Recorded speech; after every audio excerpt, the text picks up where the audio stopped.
Hello, my name is Marcus. I'm the compiler of a collection of therapy quotes entitled 1001 Windmills of the Mind, a collection of advanced self-help quotes taken from what's often called the psychoanalytic or the psychoanalytic perspective, which long ago, as I understand, was referred to by some, or perhaps many, as philosophical medicine or narrative medicine. May the psychoanalytic force be with you. Let this innate drive for healing, let this invisible innate drive for healing, which for the time being, I want to paraphrase as the psychoanalytic force, let it be with us. So we want to make conscious everything about us as much as we can that we don't know, and bring it into consciousness. That kind of process, that twilight zone, that middle ground like that phase, that kind of zone, that twilight zone. Okay, there's a force in that zone, the analytic force, the healing force, to make the repressed material, unconscious material, disassociated, unformulated, unconstructed, unknown, fragmented. We couldn't perceive it, make it into our now consciousness. When the information comes into our now consciousness, like, whoa, with it, our life force can be for the present. But to the degree that it's still in the past, with the past trauma, our life force is bound or connected, they would say, or emotionally invested in this past traumatic script. Okay? The traumatic stencil, the traumatic template, internal working model that we create in the beginning with the mother. Okay? So baby and the mother have a relationship. There's energy involved. What does the child do with this energy? What does he do with this life force? It's all related to the memories. Okay? So if there's something called relational trauma with the mother, or interpersonal trauma, where the child can't develop because of that, called developmental trauma. For example, premature weaning, called weaning trauma. To deprive the child of that oral phase, okay, the nursing time basically, the first 18 months basically, to deprive the child of a happy 18 months, that's called oral trauma, oral fixation. It can lead to an oral character, they call it. And with the oral character, this is sort of something new we're discussing here in the collection.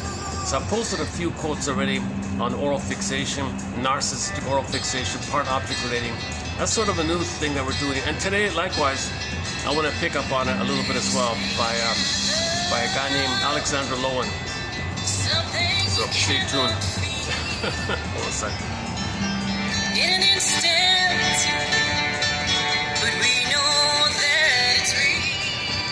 Now they've got the music above me, so there may be moments, if you notice skips in the video, it's because the music above is copyrighted.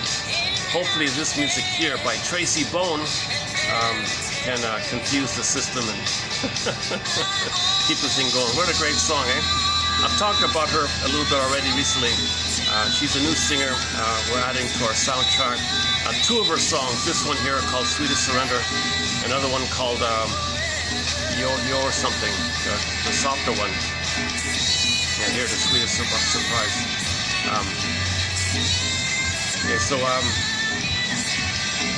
So this the baby's relating to the breast. That's considered a part of the mother. The nipple and the breast are considered kind of like parts of the mother. Now the debate is, it's not a major debate, but Fairbairn thinks that the baby is safe and comfortable. Right from the get-go, he can sense a whole person, a whole woman, a mother, him and a mother. He can sense that already. If there's no prenatal trauma, birth trauma, shock trauma, perinatal trauma, there's no disturbances. If everything goes well with the delivery, well enough where he's not traumatized at the birth, where there's no birth trauma, and if there was prenatal trauma, then he won't do that. If he experiences prenatal trauma or prenatal distress syndrome, which sets him up for birth trauma, or if there's trauma like during that immediate time like that after birth called perinatal trauma, forget it. He's too stressed. He's way too stressed. He won't be able to see the mother as a full person. He's too focused on the nipple and the breast. So he thinks the nipple and the breast, or simply called the breast mother, is the whole world, the mother. So the first mother for many babies is the breast mother. Now the baby's in a state of undifferentiation. He doesn't know where he begins and ends, where the mother begins and ends. Fusion, symbiosis, merging, Unio Mystica, Mother Infant, Dual Unity, Peri-Unity, okay, called Garden of Eden, Shambhala, Shangri-La, Paradise, Avalon. He's in a blissful state where he's one with the breast, and he thinks the breast is him. It's a part of him, it's him. It's his possession and it's him, it's a part of him. He's fused like that. And that breast is powerful, it's the world, and he thinks he is that world. It sound familiar? With narcissism, they think they're the world, they think they're everything. So the baby's in a state of infantile megalomania, this grandiose delusional state that he's a king and a god, he owns everything, he's in a solipsistic bubble where he's everything self-sufficient. Because when the breast feeds him and gives him what he wants, he thinks he did it himself. He doesn't understand that the breast is a part of the mother, belongs to the mother's a separate person. He thinks the breast is just like a thing that he owns, it's a part of him. It's like an extension of him. Like no one argues that the baby thinks there's like an organ of his or something. They just simply say it's an extension of him or a part of him or he's fused with it. It's just a confusion. He's blurred up. He doesn't know where it begins and ends and where the mother begins and ends. It's called non-differentiation or undifferentiation, symbiotic merging fusion like that. But the fact is, mother is providing the supplies, but he thinks that he did it himself. He's autocratic like that. He's independent, self-sufficient, solipsistic bubble where he's a king and a god in his own universe, which he owns. He is the universe, he is the god in the universe, and he's the center of his own universe, god-like thing. So babies have a delusional kind of thing. He's considered spaced out, no time, no place. He's everywhere, dispersed. Oceanic feeling, oceanic bliss, oceanic oneness, oceanic ecstasy, what that calls it.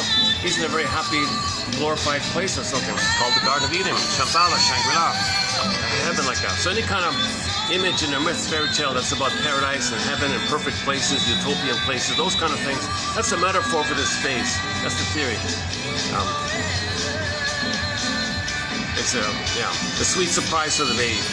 Oh, good. My paradise in the universe continues for the first 4 to 5 months. Good. No, it shouldn't be a surprise. It shouldn't be a surprise. He expects the paradise to continue. Yeah, this song is a typical romantic song. Fellow. Let's not talk about the song now. Let me change it up to the slower one. Let me play the other Tracy Boone song. Hold on a second. It's a great song, but let me try the softer one, the piano one. Yeah, hold on a second. I was thinking I wanted to blot out the background noises from the overhead speakers. I can't find the staff to ask him. I don't want to ask him anyway. Oh, it's called Your Own. So here's a song called also by Tracy Boone from the Winnipeg area. Winnipeg, Manitoba. Okay, called Your Own. Yeah, let's try this one. All right, that's a little calmer. Yeah, okay. This is a great song. This is my personal favorite song of hers. This one here, called Your Own. What a great song, man! My goodness. You won't even find it on YouTube. You have to go to other.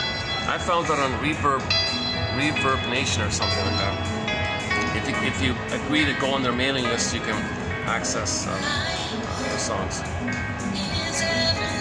Yeah, what a great, okay. I played in the last video, I enjoyed it so much, so let's keep playing it a bit. Okay, enough about the soundtrack.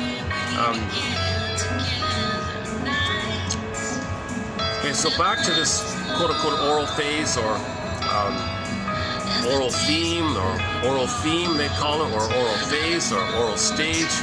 It's not just about milk. It's the whole gestalt. It's the whole experience during the first 18 months, or 1 year, or 2 years, whatever. Bowlby says it's 2 years. Some people say it's 1 year. Mahler, Masterson, many others say it's 18 months. So I'm just going with the middle one, 18 months. Masterson is one of our mentors, so I'm going to stick with the 18 months one. So for the first 18 months, let's consider the oral stage, phase, theme, developmental place, whatever.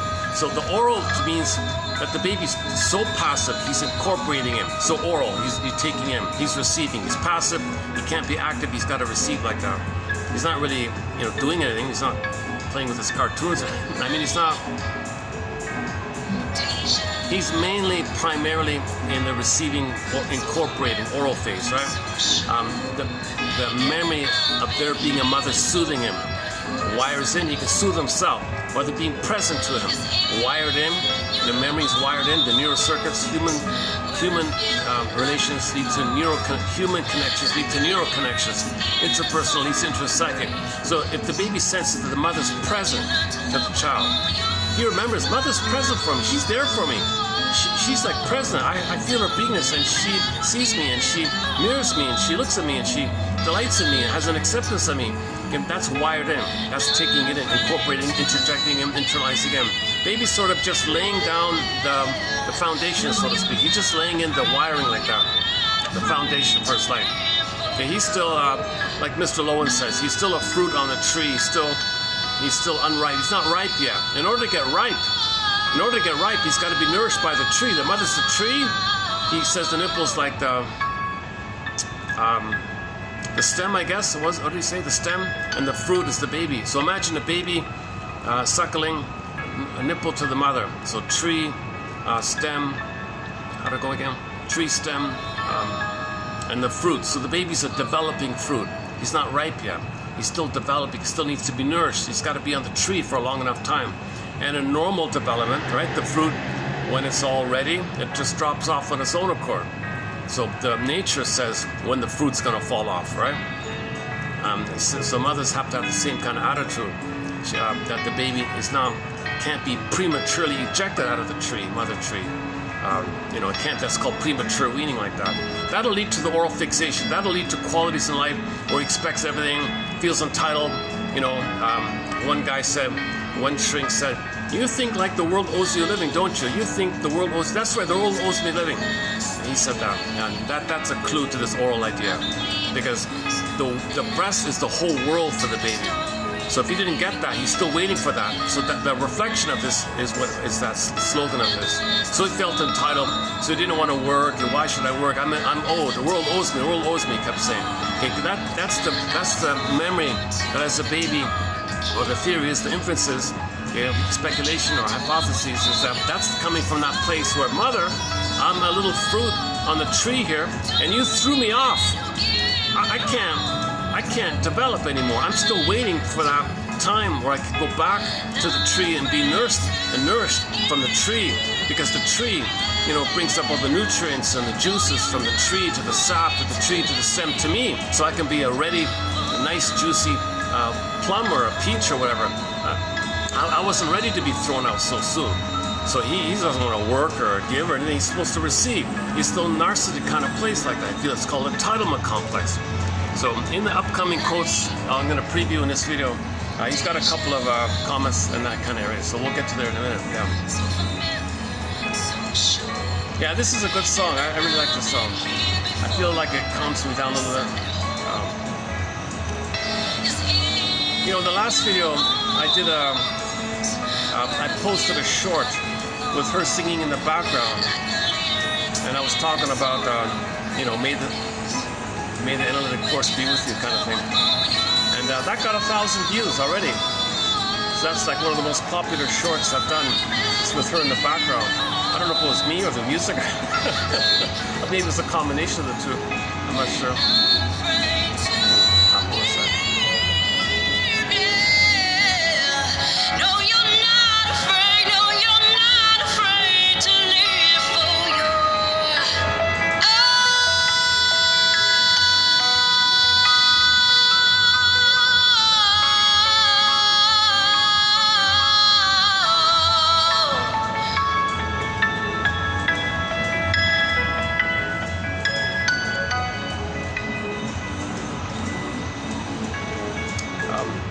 Okay, so may the analytic force be with us.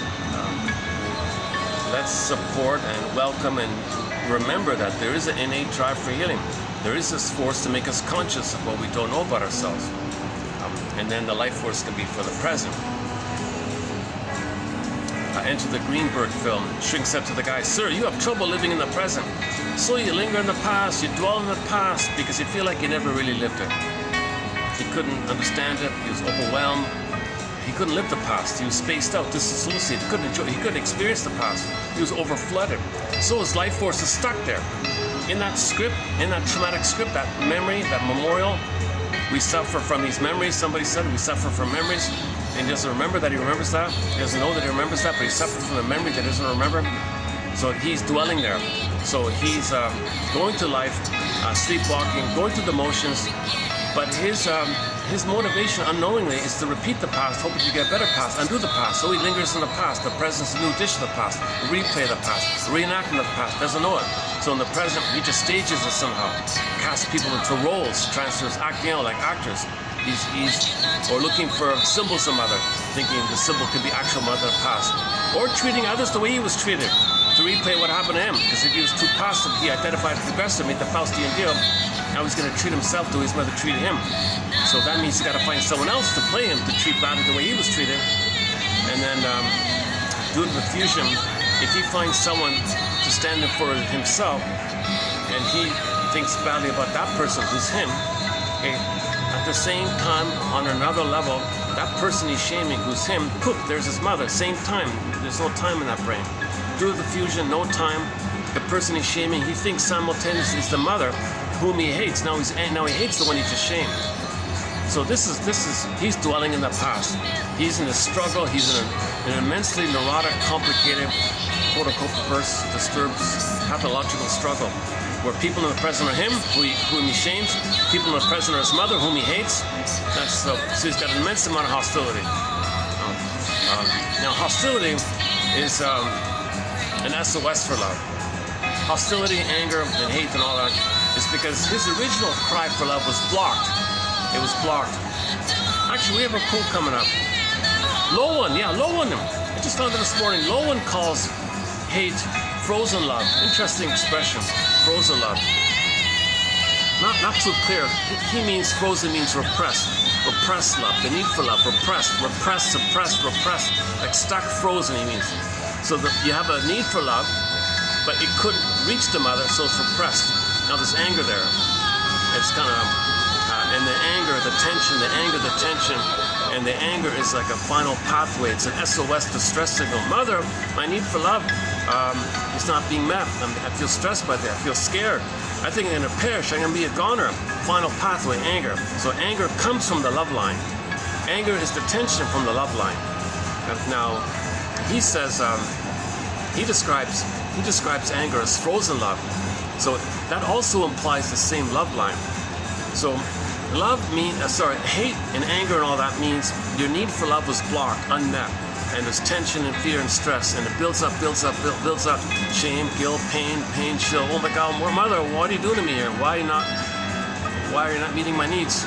It seems like you reject me. Am I not wanted? Did I do something wrong? Are you punishing me? Did I do something wrong? Am I defective? I'll try to save you. No, I can't. Sorry, I can't save you, mother. So you're going to punish me because I can't save you? He feels a lot of stress like this, and he might think he's going to perish. So the final pathway, the stress builds up, The final is the SOS. It's the distress signal. Mother, my anger means it's my last-ditch effort to communicate with you. Anger is a communication that he wants love. Anger is a communication. Mother, my need for love with you is not met. My anger is in a communication of that. Now, please don't punish me for my anger, because now Lowen says the mother punishes him for his anger or for his tears. It'll go in the body. Now, the body, Lowen says, you'll see it in the body.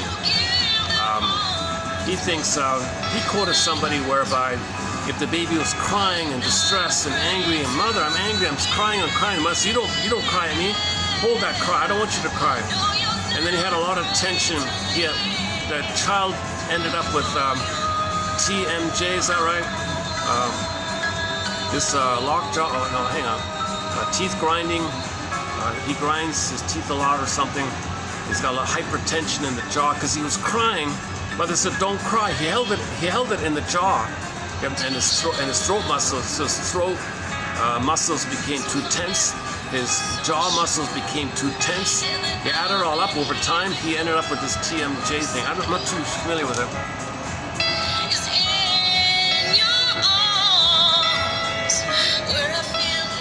So any psychosomatic symptom in the body is a cry for love. Psychosomatic symptoms mean a cry for love. The pain in the body, the stress in the body, the tension in the body, whatever the psychosomatic symptom is, those symptoms are a cry for love. They reveal it. The pain reveals. The pain is a cry for love. So the baby cried.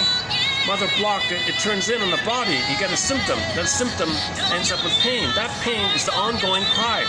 It's just detoured around into the body. So psychosomatic symptoms reveal and conceal this issue. Psychosomatic symptoms reveal the cry for love, but it's in the body, so it's concealed. It's hidden, but it reveals it with the pain, but it's in the body, it's concealed, hidden. So psychosomatic symptoms reveal and conceal the baby's anger and cry for love. So if anybody's a symptom in any way, shape, or form, and we all do, to one degree or another, it reflects the anger at the mother. Anger is a cry for love, so you can say it two ways. Psychosomatic symptoms mean anger at your mother, but what is anger? Anger is frozen love. I'm not used to that phrase of his. I gotta come around to that phrase somehow. I don't really. Let's just stick with the other one, Hollinger's one. Anger was it his? Yeah, anger was SOS. Was it his?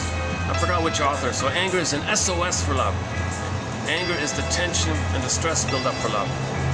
Now the mother blocks it, like the water hitting the bank, it rebounds in. A very good image for all this is the Twilight Zone Season 2, Episode 5, episode entitled The Howling Man. You got a castle and you got a room in the castle. So you got a body and you got an organ. Okay, so castle, room, body, organ. Okay. Now in the room in the castle there was the Howling Man, the guy with the horns. The guy with the horns, personification of the rage turning into anger, destructive. So the baby wants to live in love, L-I-V-E. He wants to live in love. Mother, I want to live in love. I want to live in love, mother. She's misattuned, malattuned, whatever old cunning tale's going on her end, where she's misattuned and malattuned, doesn't get the signals. She feels entitled to receive. She can't give. She's anniversary reaction. She doesn't want to be triggered. There's a whole long list of old cunning tales on the mother's end on why she's not going to understand the signals, pick up the signals, have that rapport, have that communication, have that rhythm of safety, have that flow. There's some problem there. There's some breakage between the rapport between the baby and the mother. Usually this takes place with the birth trauma, with the removal of the cord. That's why they remove the cord of the placenta. That's why they put the mother on the back to break the bond. To break the bond, to turn the babies into angry characters called flying monkeys to closure. Okay, I don't want to go down that topic, but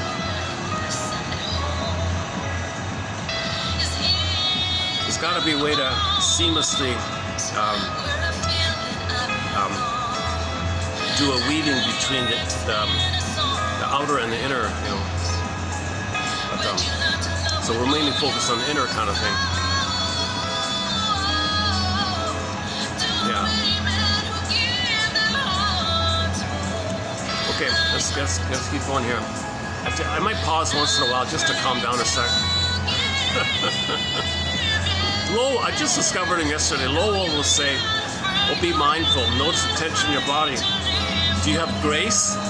Are you being graceful in your presentation when you speak?" He says when he walks, he reminds himself, "I want to be graceful here. I want to be mindful. I want to feel my movements when I walk. I want moving meditation. I want to be like a Tai Chi walker or something, like the flow, like that mindful walker or meditation walking, Tai Chi walking." I'm not sure. I forgot what he said. So I was just thinking about that now. Maybe when I'm speaking, I need to slow down and try to be more mindful. One second.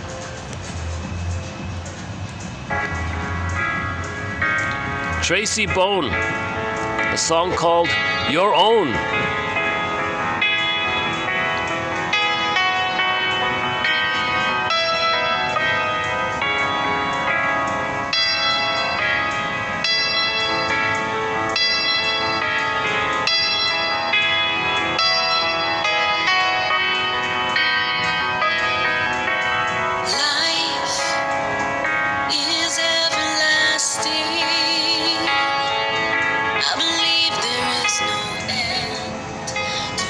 Maybe that's why I like the song. It has a bit of a lullaby, rock and roll lullaby quality to it, right? It's a bit of a lullaby, right?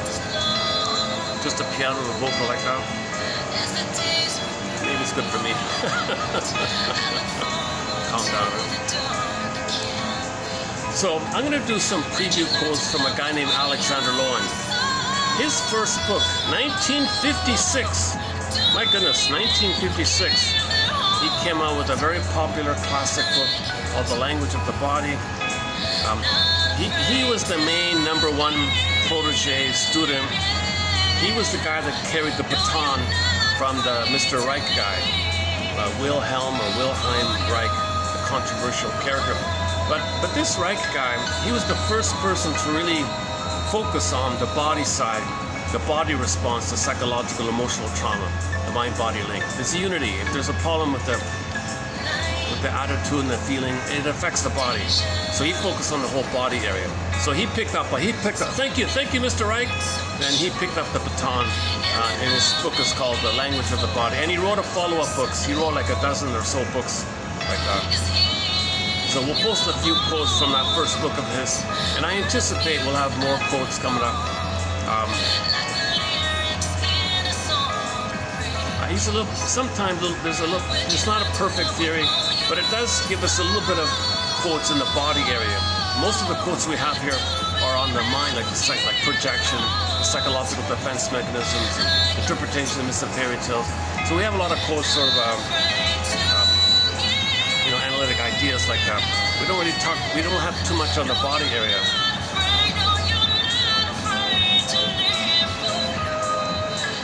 The best quote so far is the one by Capex, mentioned earlier. Capex, 1940 something. This Capex said that when the baby's anger can't reach the mother says, "Don't be angry. Who do you think you are? You can't be angry." It says all that awful stuff.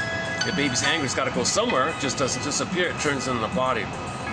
Now the body's bearing the anger. That back to the howling man. So the howling man image in the castle, that's the anger at the body. Because the baby wanted to live in love, it turned to anger. So the live in love, stress. Mother, I want to live in love. Mother, I want to connect. Mother, I want a rapport. Mother, can you meet my babyhood needs here? I'm passive. I need what's called symbiotic needs, merging needs, maternal needs. Can you see me, soothe me, recognize me, understand me, be there for me, let me feel safe, let me feel I'm still a fruit on the tree, mother. Mother, you're the tree. I'm just a baby little fruit. I'm not ready to fall off the tree. Don't push me off the tree. Don't eject me at birth. Mother, stay with me. You're betraying me. You're failing me. You're failing me. You're betraying me, and you're going to eject me because you're angry. You want to throw me. Mother, stop this. So in his cries, in the area of him saying, stop this, that's an anger. He's scared, fear. Then it goes to anger. Now the baby's mother, now I'm angry, now I'm scared, now I'm angry, I'm screaming, I'm wailing, I'm distressed, I'm screaming, I'm failing, I'm kicking, whatever. Can't you see it? Can't you see my distress? Oh, baby, you're criticizing me. Oh, for Pete's sakes, mother, don't be psychotic. I'm not criticizing you. My anger is an SOS distress call. I think I'm gonna perish. I'm in peril. SOS, mother. My anger, my scream is an SOS to you. Oh, you're criticizing me, babe. Oh, for God's sakes. Okay, so baby thinks to himself, oh my God, my mother's impaired. She's impaired. She's got emotional warping. She's got emotional dyslexia. She's immature herself. She's an angry baby herself. She feels entitled. She's still in the oral phase herself. She wants to receive. She can't give. She's only in receive mode. Oh my God, what am I going to do here? Oh my God, my anger. Where's my anger going to go? Oh, no, please, no. Anger turns in. So the L-I-V-E, okay, it's got nowhere to go. It reverse spells. L-I-V-E, reverse the letters E-V-I-L. Now it's destructive. Okay, now it's destructive. The same letters, the same line. L-I-V-E, block, reverses. When it reverses, it's destructive. E-V-I-L. E-V-I-L is destructive. Now you create a personification, a symbol, like a spokesperson for this E-V-I-L. That's the guy with the horns. So the guy with the horns is with him. The guy with the horns, okay, is the anger around love not being met. Okay, the devil wants love, put it that way. It's not, the devil's a symbol.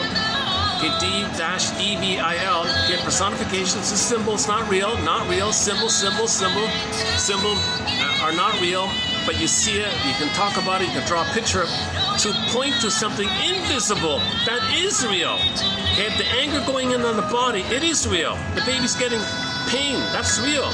The baby's anger going on, the baby's anger attacking himself, his own anger now at his mother is attacking himself because he now thinks his own body is the mother. Remember, undifferentiation doesn't know where it begins and ends. who's who and all that. So he's attacking the mother. He's attacking himself, thinking he's attacking the mother. But no, he's attacking himself. But he thinks he's attacking the mother, although he thinks the mother's him. So he's attacking himself. So this destructiveness quality. And then you put a picture of it. So the symbol of the guy with the horns, howling man. Okay. They have in folklore, they have a lot of terms for this. Ahriman, what do they call it? Ahriman, Diabolio or something. Satan, devil, Lucifer, all those kind of characters. Any kind of character that's angry and wants to gobble you up. Could be a cyclops. Could be the Medusa. Could be the Minotaur. Okay, it could be some alien, it could be a sea monster, any kind of crazy enraged thing that wants to gobble you up. The witch that wants to, Hansel and Gretel witch. Okay, the witch, any kind of evil witch in the fairy tales. Okay, she's enraged, she's bitter, she's envy, she wants to gobble you up. Okay, that's not true. There's no thing like that outwardly. It's a metaphor for inwardly. Inwardly, the baby feels enraged. The baby's in the oral phase. The baby's enraged. That's all it means. Okay, you fuse it with the mother. You take the image of the mother. You take the baby's feelings, fuse with the mother, put it in a shaker, make it shake, shake, shake, poof, you got a minotaur. It's not real, it's just the imagery that's going on in the mind. So the devil's with him. Okay, these characters are with him. Okay, go to the film Forbidden Planet. Monsters of the id. Id monsters. Monsters of the id. Id monsters. What's the id? The elementary basis of the unconscious. Okay, so in the science fiction film, you'd see these monsters on the planet. Okay, the metaphor means the guy, Mr. Morbius on the planet, was enraged, and he'd see the monster on the planet. The monster was created by his rage with him, and it was in science fiction, so it was an advanced. The planet was a mechanical fantasy machine made by the Krell aliens, who are millions of years ahead of humans. And if you're on the planet and you had a thought, conscious or unconscious, poof, it materialized. So Mr. Morbius didn't know it was unconscious. So poof, these monsters have materialized. And Mr. Morbius is going, what the hell, where are these monsters coming from? So the conclusion was, oh my God, the machine planet, the alien Krell machine planet materializes your unconscious fantasies and wishes and desires and wants. So he was enraged at his mother, okay? And then somebody came on the planet, and that triggered the mother, and he was enraged at that guy. So these monsters were gobbling up these people that came on, right? Monsters of the id. So it's all metaphor. It was all metaphor. An excellent film, 1956 film called The Forbidden Planet. I'm trying to the reason I'm talking loudly, because I've got music above my head. Plus my usual anxiety, plus the caffeine, you put it all together, plus the heat. Luckily this time I got a bit of a fan, but it's not doing too much.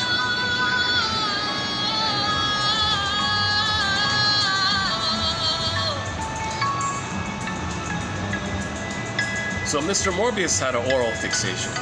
It's, we don't say that. Nobody says the age of oral fixation. Nobody says the age of the oral theme, the age of envy and greed and narcissism. We say the age of narcissism. But narcissism and oral fixation are synonymous.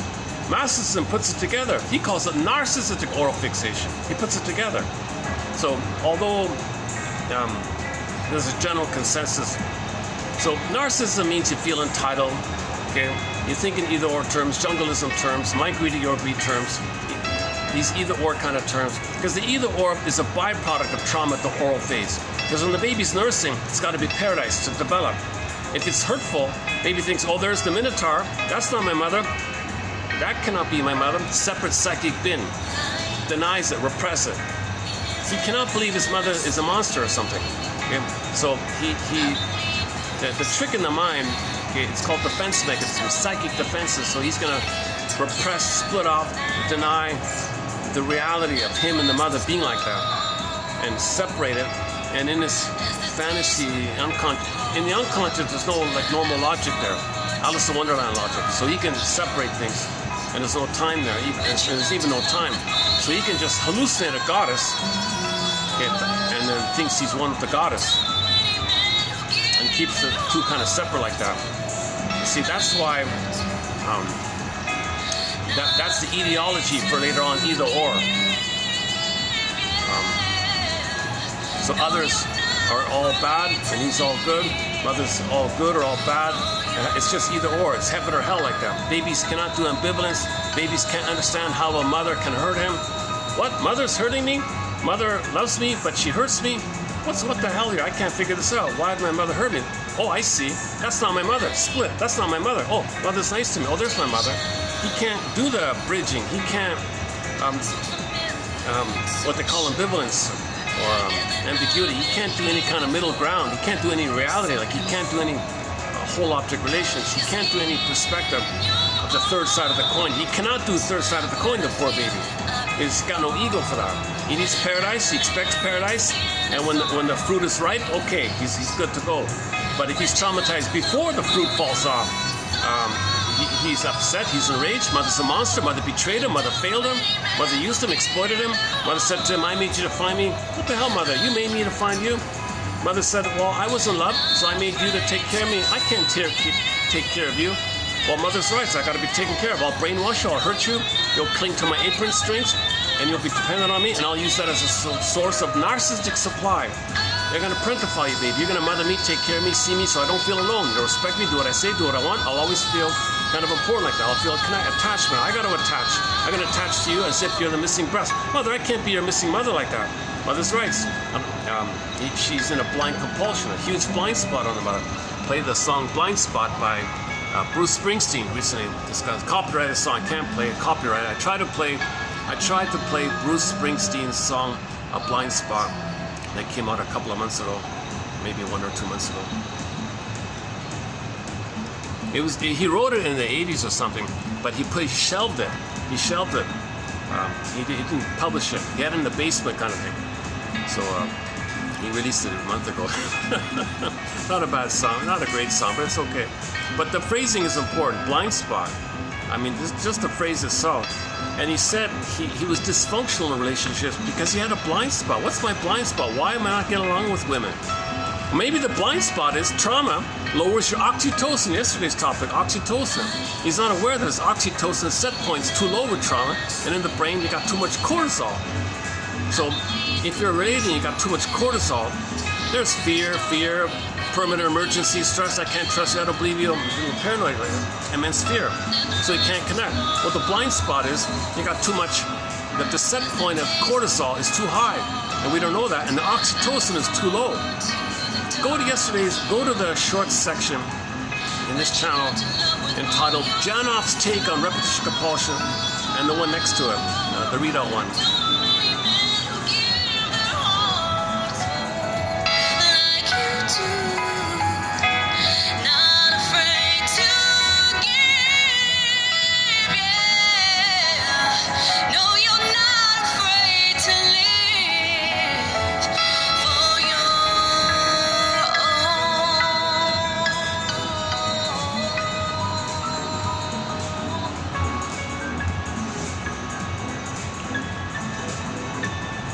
If this whole topic on the oral fixation kind of started by accident, as I came across a quote about this whole addictive substances, addictive uses, and then the smoking and the drinking. This is all considered oral kind of things. It's kind of obvious with the smoking and the drinking and the cookies and the ice cream and the overeating. That's all oral issue. Okay, that's a reflection because you're symbolically using things as symbolic of the breast. Okay, Alma and Paul call it an ersatz self-object. Okay, remember the breast is a self-object. Okay, self and object are one, written as one word. So the baby and the breast are kind of one like that. The mother's breast is meant to be like one with the mother. So that's missing. There's a missingness in the mind. So what do you do now? Well, there's a quote-unquote vacuum there or something.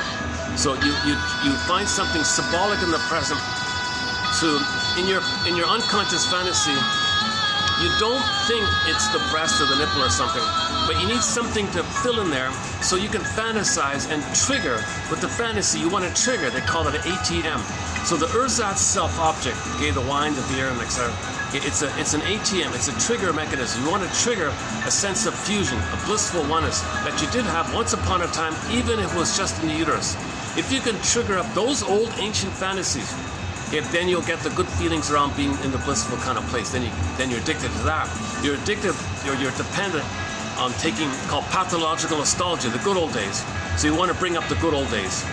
Okay, so use something as an intermediary mechanism to trigger the fantasy of the good old days. And when you get the fantasy of the good old days, your brain releases you the chemistry of the serotonin, oxytocin.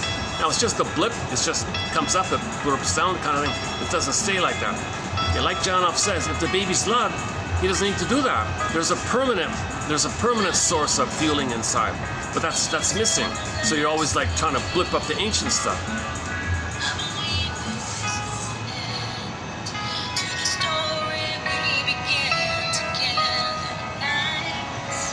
Okay, for more on this point, go to Alman and Paul's excellent book called Narcissists in Wonderland.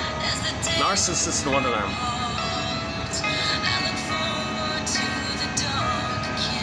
Yeah, one of the quotes coming up in the previous section, people who talk, how do you tell if it's just communication or if it's just the oral issue?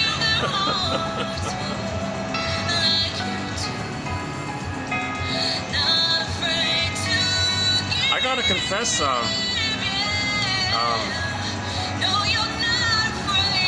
okay, let's pause on that for a minute. Okay, so back to what triggered this topic is people would use a substance because they want a narcissistic blissful oneness. Now, give it to me now, because the baby didn't get the breast. So if something triggers the abandonment, the separation anxiety, if something triggers their loneliness, they want to go back to the breast. How do you go back to the breast? How do you go back to the uterus? Well, so you reach for something to trigger the fantasies that bring you those the feel-good chemicals that you're safe and loved and all that. Again, we're looking for love, right? Everything's love or a cry for love. Hate is a cry for love. Is it love or hate? Well, hate is a cry for love. Everything's love or hate, but hate is a cry for love. It's not separate. It's not separate entities. It's not separate, distinct things. Hate comes from the river of love being blocked. Hate comes from the river of love, the river of to live in love being blocked, and hate comes from that blockage. Hate is the blockage.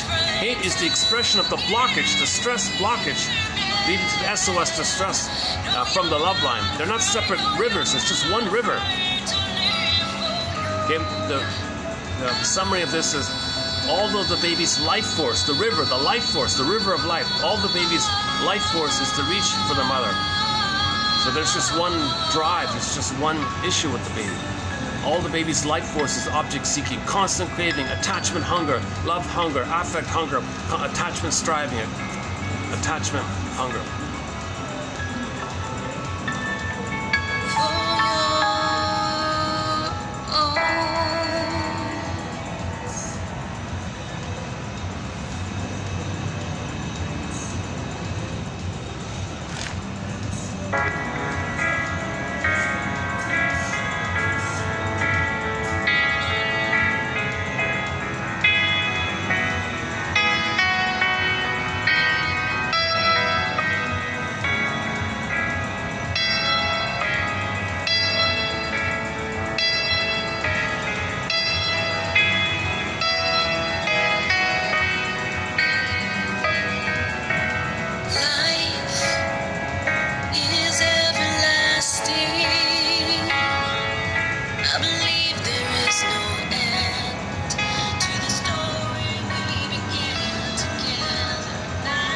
Okay, so the phrase oral fixation or oral theme or oral phase or whatever. Oral is a general term, not just for milk. It's for the whole warmth and mother's tenderness, her sweetness, her affection. Okay, her tenderness, her caresses, her touches, her soft interaction, her touching. So skin to skin, that's the oral phase. Get the skin to skin. A lot of babies don't get skin to skin with the mother. Natural feeding. A lot of babies don't get natural feeding. They get the powder stuff. That's oral trauma right there. Baby's looking for nursing, mother's not around, turns to his own thumb. Seriously? The baby's got to turn to his thumb, thinking the thumb is going to be mother's nipple? What's the child abuse in effect? That's so sad. And then later on, the pacifier comes in. And then later on, the cigarette comes in, or the cigar. So he said, I didn't know this, but somebody reported the smoke. And they think, oh, that's something like milk, like something in your mouth like that. That's all oral kind of things. But I prefer almond and pulse theory. I just mentioned it briefly earlier. So the oral fixation is not just eating and smoking and drinking. It's any kind of attitude that's impulsive. I want it all or nothing, either or. It has like demands, and it has like immense jealousy, immense envy, any kind of extreme survival jungleism kind of feelings. That's all oral stuff. So anybody who's easily triggered or something,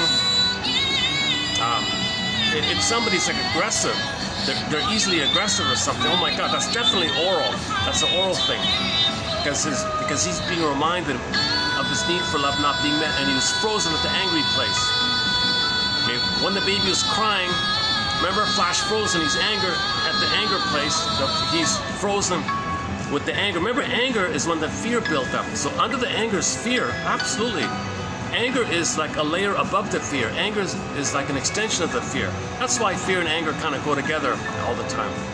So first there's fear. The baby's afraid. Oh my God, I'm afraid, mother. I'm stressed. I'm scared. I'm afraid. Shame. I feel guilty. I feel bad. Oh my God, distress. Fear. Are you going to leave me? At that point, when the baby thinks mother's going to leave him, then he's angry. Flash frozen at the anger. Okay, so if a person's triggered easily and they're angry easily, okay, that's trauma at the oral time. So, and related to it is the drinking and the smoking and the gambling and the addictive behavior, addictive activities. Okay, of course the gambling is a part of that, because the casino thing means you want to get mother's love, the money, the coins, the winnings. Okay? You had a hope. You put your hope in the slot machine. Click, click, disappointed. You're repeating what happened. You're repeating what happened. With the mother, you had a hope. Mother, I have a hope. Disappointed. So how do you know that? How do you know that your mother failed you? How do you know that? Well, go to the slot machine, put your hope in. Money is symbol for mother. Money is symbol for mother. Okay, money is symbol of love. Because with money you can buy things, material. It serves you like that. Okay, matter, money, mother, all linked like that. So money is a symbol of mother, basically. So you're looking for mother. Give me the money. Give me the money. Disappointed. So that's the disappointment at the oral time. So gambling and addictiveness is all oral stuff. That's all oral stuff. Obesity, also oral stuff. Immense jealousy, immense demands, kind of living in any kind of jungle mentality mindset. That's oral stuff. So there's a lot of that going on. So let's we posted a bunch of quotes on the oral topic already, related to the substance thing, almond or pulse thing, okay, the food and the sweetness. Okay. Ice cream is not mother's milk or anything. Ice cream is not mother's soothing and sweetness and comfort, but it's a symbol. So when there's trauma, we're left with the unconscious hope for the fulfillment of old unfulfilled needs. So how do you reach for mother when you're not in the past, when you're not in the nursery? How do you reach for mother in the present when you're not in the past? So remember, that brain doesn't know time, and you're repeating. Trauma means you repeat. You want to get out of the pain, you repeat. You want to get out of the pain, you want to get mother's love. But you're not in the past. But that brain doesn't know time.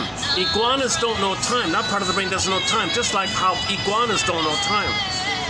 So I'm just nicknaming that part of the brain the iguana. People use dinosaur, people use salamander. Janoff uses salamander. A lot of people use any kind of reptile-ish kind of thing, dinosaurs. And I'm just using iguana. So one person used the frog brain, something like that. Salamander, frog, dinosaur, crocodile, alligator, or any kind of thing like that.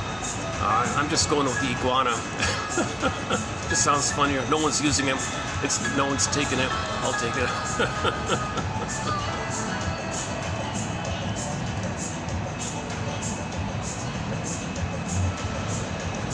Okay, let's take it up here. Oh, so I gotta stop the music here.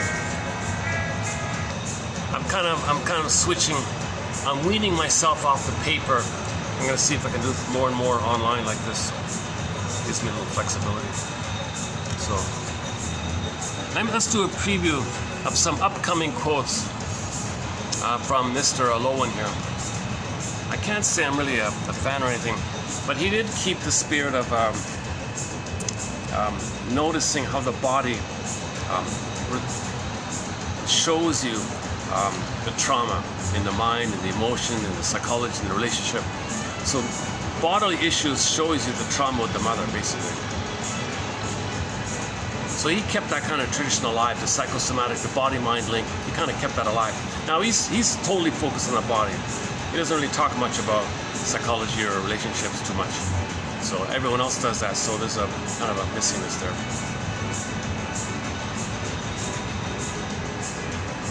I think Janoff is a little better. I think Janoff tried to bridge the two a little bit.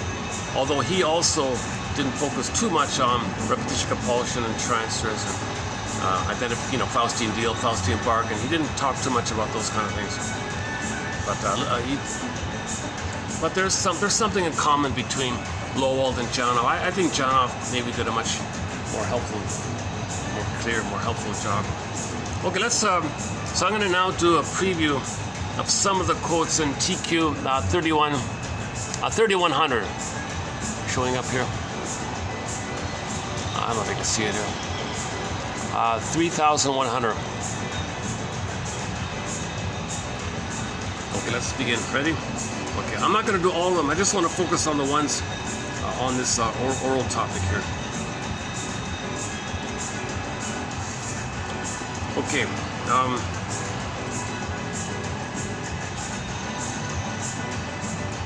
Well, just as a preface. Of course, if there's a working relationship between the client and the therapist. Okay, disclaimer times 1,000. I have not been analyzed. I'm not a shrinker professor. I'm the compiler of the quotes. I find interesting quotes. I'll pluck out 10 which seem potentially interesting, and when I read them back, I'm hoping that one will be a aha, eureka moment kind of thing, make the unconscious conscious. The therapeutic problem posed by the oral character structure. Okay, so Lowald's focus here, as with Mr. Reich and all that, there's a whole personality structure. The whole personality is a defense. So the issue with therapy is that people complain about their symptoms or something they're doing, and they don't want to believe that's just an extension of their personality. They think it's kind of separate. I don't like this smoking thing. Yeah, I want to get rid of the smoking thing. But the moment you talk about the personality, the oral trauma, your whole personality, that's part of your personality. It comes from your personality, it comes from you. No, it's just separate. It's this alien thing. I can keep me and forget about the smoking. No, if you heal the smoking, you're going to heal the whole person. And people don't like that idea, right? The therapeutic problem posed by the oral character structure. Basically, anybody traumatized before 18 months. So the bully pattern is oral character. The Iago, for sure, passive-aggressive bully, over-bully. All of the various narcissistic types. You have the Don Juans and the Peer Gints and the Casanovas, and the female version, the Donna Juanas, and the man-hater ones and all. The regular cookie-cutter overt narcissist that we know about, that you see about, people feel entitled and all that. Don't lack of empathy, only care about themselves. Don't feel entitled. They think they should be entitled, and they can't say thank you because there's no gratitude. Gratitude does not enter into the psychological picture. There's another clue to the oral fixation. If a person is incapable of gratitude right off the bat, okay, that's the oral fixation. Because gratitude is a developmental accomplishment post 18 months. So people with narcissism, you never see them say sorry. Never sorry. Never wrong. I'm never sorry. You're wrong. I'm entitled. I'm the king of the god. Gratitude, you got to be. I'm entitled to receive. So if they receive something, they can't say thank you. They can't feel thank you even, because they're in a state of entitlement. Of course I'm supposed to receive. I'm the little baby king god. I'm supposed to receive. He means the baby, when the baby's nursing, of course it's entitled. The baby is entitled. It is the natural order of affairs for the baby to nurse and be fed by his mother. The baby doesn't say thank you, mother. The baby doesn't even speak yet. So he's coming from that kind of perspective. Yeah. So lack of gratitude or inability to have empathy or gratitude or recognition of others as people, inability to have valid person-to-person relating, of course that's oral. The oral means they want it all, they're entitled, they don't get it, narcissistic rage, okay, they don't get it, sour grapes, didn't need you anyways, okay, and then hate you because you're them, and they're the mother who hated them, you're them. I mean, they're you. You're your mother who hated you, and they're you, so you hate them because you're the mother who hated you, and they play you. And since you're the mother who hated you, and they're you hate them who's playing you. And then poof, flip-flop, suddenly there's your mother, and now you express your anger, open the door, howling man. Back to Twilight Zone, open the door, howling man. Then your anger at your mother goes to the one you just shamed. They're kind of in that kind of area. So love, affection, tenderness, empathy, kind of just flexible spontaneity and creativity and play and, you know, just delightful kind of things, joyful kind of things. That hasn't really entered into the psychological picture. Their main emotions are the survival place. My greed or your greed. Entitlement. All the slogans, you know, like that. Live forever. No apology, no regret. I don't apologize. I'm the wrong. Get out of my way. You're wrong. If you're in my way, all these kind of, that's oral stuff. That oral rage, okay, that's oral stuff. Any kind of jungleism attitude of either or, eat or be eaten, or my greed or your greed, you or me, any kind of prejudice absolutely is an oral issue. Prejudice is an oral fixation, you know. So the plunder system, we're sort of the pillage and the plunder on the planet is an oral fixation. Let's not talk about that. Man, oh man, I heard another disturbing thing recently. Oh man, oh man. Okay, so just as a brief side bar here, if people are treated badly as a baby, okay, they may then treat others badly to communicate that they were treated badly. But from the baby's perception, in his mind, when he's treated badly, it's 1,000,000 times exaggerated. So when he grows up, he does 1,000,000 times harmful thing than what happened to him. He didn't perish, but he thought, oh my God. I heard a speech by a lady who retired from the plunder system, and she said something crossed the line for her. She was horrified at the sick kind of humor. Even Schadenfreude, see, she's missing it too. She's doing either or, right? So even Schadenfreude, that's the tension release, blowing off steam around the anger buildup. So you've got the anger built up. When you blow off steam around the anger, that's all it is. But the anger is still a cry for love. Schadenfreude is just an expression of the hate, right? So you have tension that mother hurt you. So if you find someone to hurt, you blow off steam, you have joy or pleasure or humor or perverse laughter called Schadenfreude. Okay, that's just the steam buildup of the tension. And when you find someone to play you and you play the mother shamed you shamed them, and you laugh at them, haha, that's a release. So it's a perverse humor. So humor means you feel tension, then you feel safe, there's a release like that. But Schadenfreude or perverse humor, sardonic humor, all this black humor, dark humor like that, that's not real humor, that's not real joy. That's not a playful creativity, spontaneity. It's nothing like that. It's not. I don't even know why they call it pathological. They call it pathological joy. They shouldn't even use the word joy in there. There's no joy in there. There's a sick kind of a perverse release that takes place. Yes, they're laughing, but it's a different quality of laughter. Okay, go to Grotstein's. Go to James Grotstein in our collection. We have that quote about the difference between humor from the oral place versus the post-oral place. The pleasers and the clingers and the caretakers and people who still are a little bit childlike. But in the oral phase, most of it is identification with the aggressor.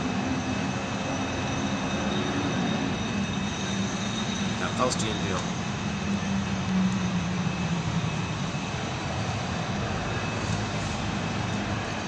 I think I'm trying to cram in too much, and I get a little bit blurred up a little bit.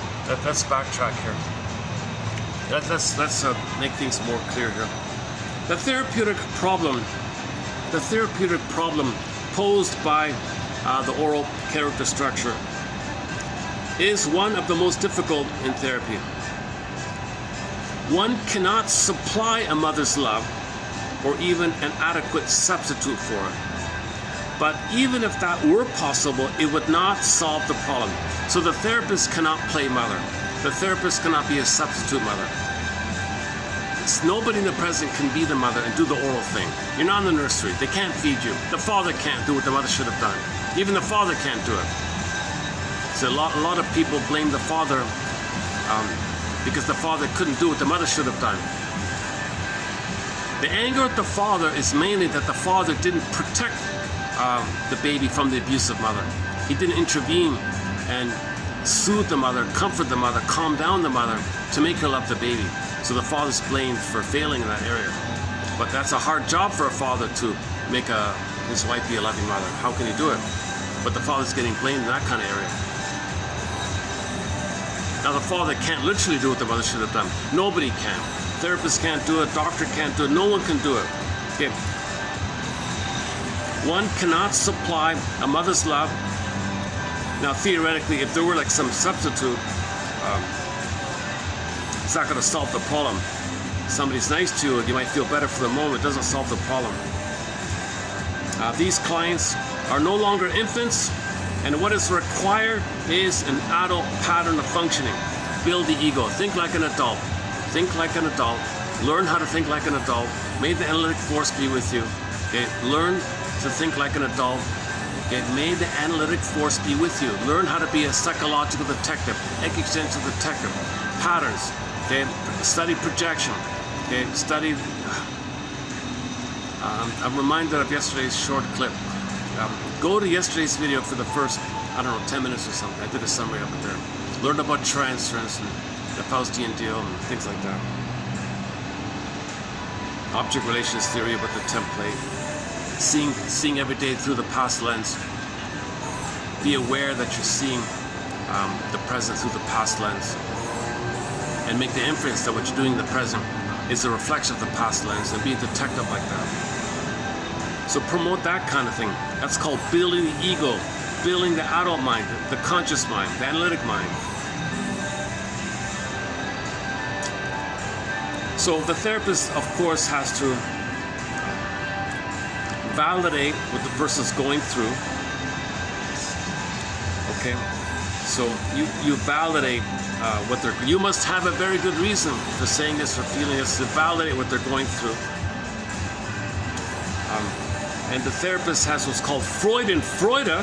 The therapist has a pleasure in helping someone else be emancipated from their mental slavery, emancipated from their inner tyranny. A therapist has pleasure in freeing somebody like that. And it gives validation.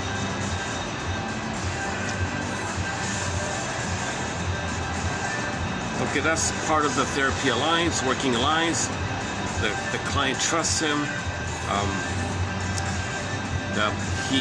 The client experiences that the therapist isn't switching it, where he wants to dump and hate the client because the client's going to be him. He's the mother. The client, all right, client, you played me when I was a baby. I played my mother when I was a baby. And I'm going to replay what happened to me back then. My mother hated me. I'm going to be her. You play me, so I hate you. Now, at the same time, I'll play myself, angry at my mother. Now, suddenly, poof, you'll be my mother, I'll be angry. Therapy doesn't take place if the therapist is sicker, if the therapist hasn't been analyzed, if the therapist hasn't done any kind of mourning process, any kind of midlife scrutiny period, midlife audit examination period, hero's journey, second journey.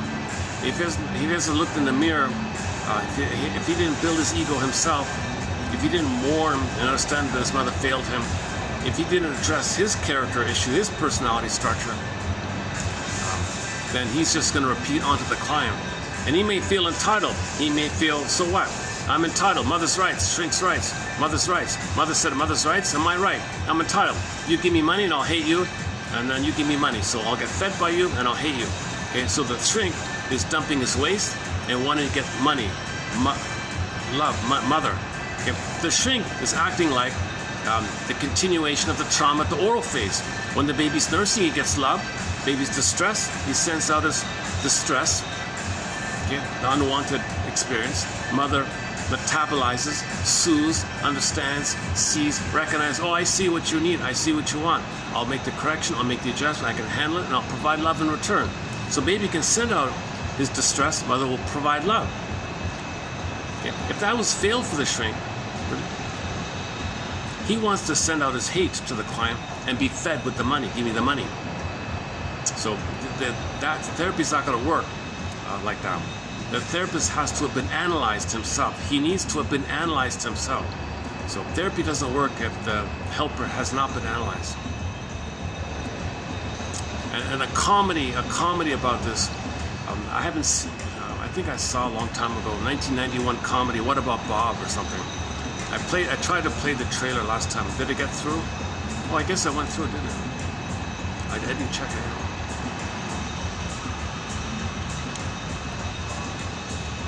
It's I don't recommend it, but it's a silly comedy about Bob needing help. But it turned out the shrink was sicker than him, and and the shrink's family befriended Bob and ignored him, kind of thing. And he had a meltdown because of that. So he was a fraud. So the point was, watch out. There are charlatans and corrupt people.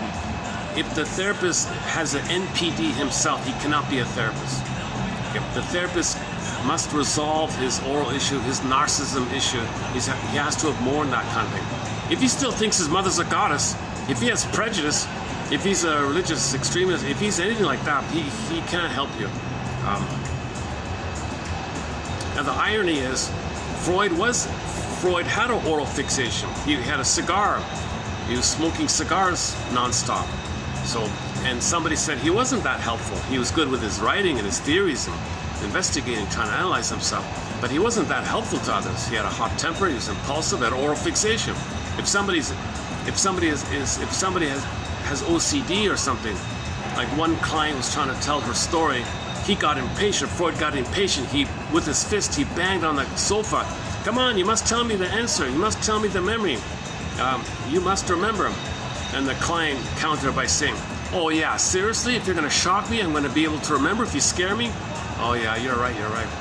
So it sounds like there are a lot of anecdotes about how Freud really wasn't that very good of a therapist himself. But he was curious and wrote a lot, kind of thing. 24 volumes, whatever.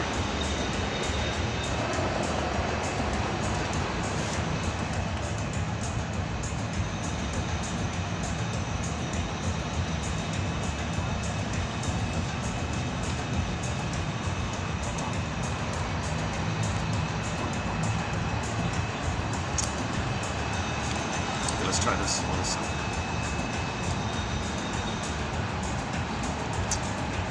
Okay, unfortunately, compensating mechanisms never correct.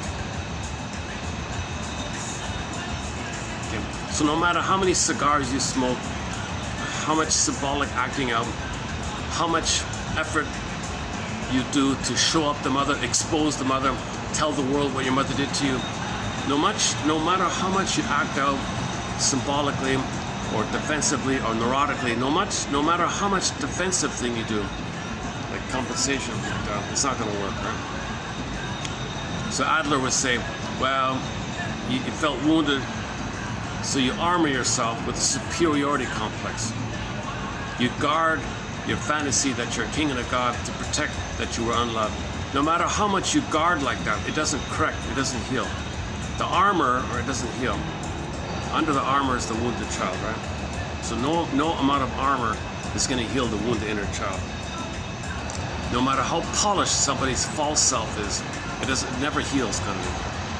Unfortunately, compensating mechanisms never correct. Okay, one guy defined character as, quote, the character behavior of the client. Okay, character is the characteristic behavior of the client in defending himself against unconscious material. So the whole personality, the whole character of a person is there to make you unaware of yourself. That's a character issue, character analysis. And he would analyze your character by looking at your body. That's his approach. Let me figure this. Look, you got tension there. Oh, you got very tense in your shoulder here. Oh, look at your posture. Oh my God, you're kind of pale, aren't you? And he would like analyze your body like that. I think in ancient times, there was a thing about that, right? Face reading, body reading. There's a ancient, many thousand-year-old practice in that area, right? So I guess Mr. Wright kind of picked up on it, I guess, somehow. And Mr. Lowald here was his student who picked up on it. But when Mr. Lowald died, it kind of ended there with him, it seems. I noticed his son is trying to keep it alive somehow.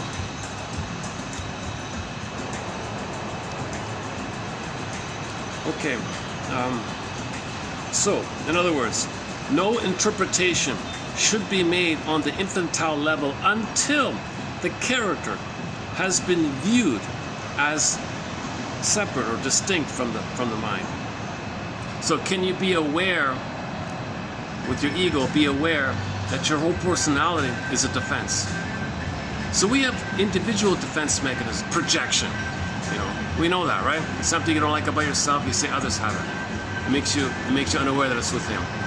To deal with the anxiety and the pain that you would feel if you were to admit something with him, you attribute it to someone else, called projection.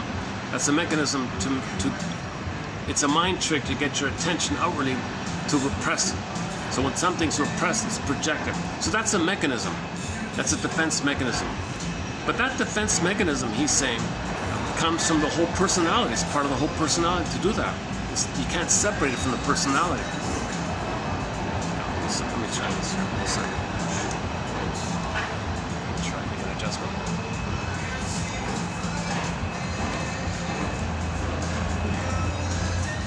What if I do it this way? Is that going to work? I'm trying to make myself a little more comfortable here. Let's try that. All right. Okay, this point, hang on, there's more to it.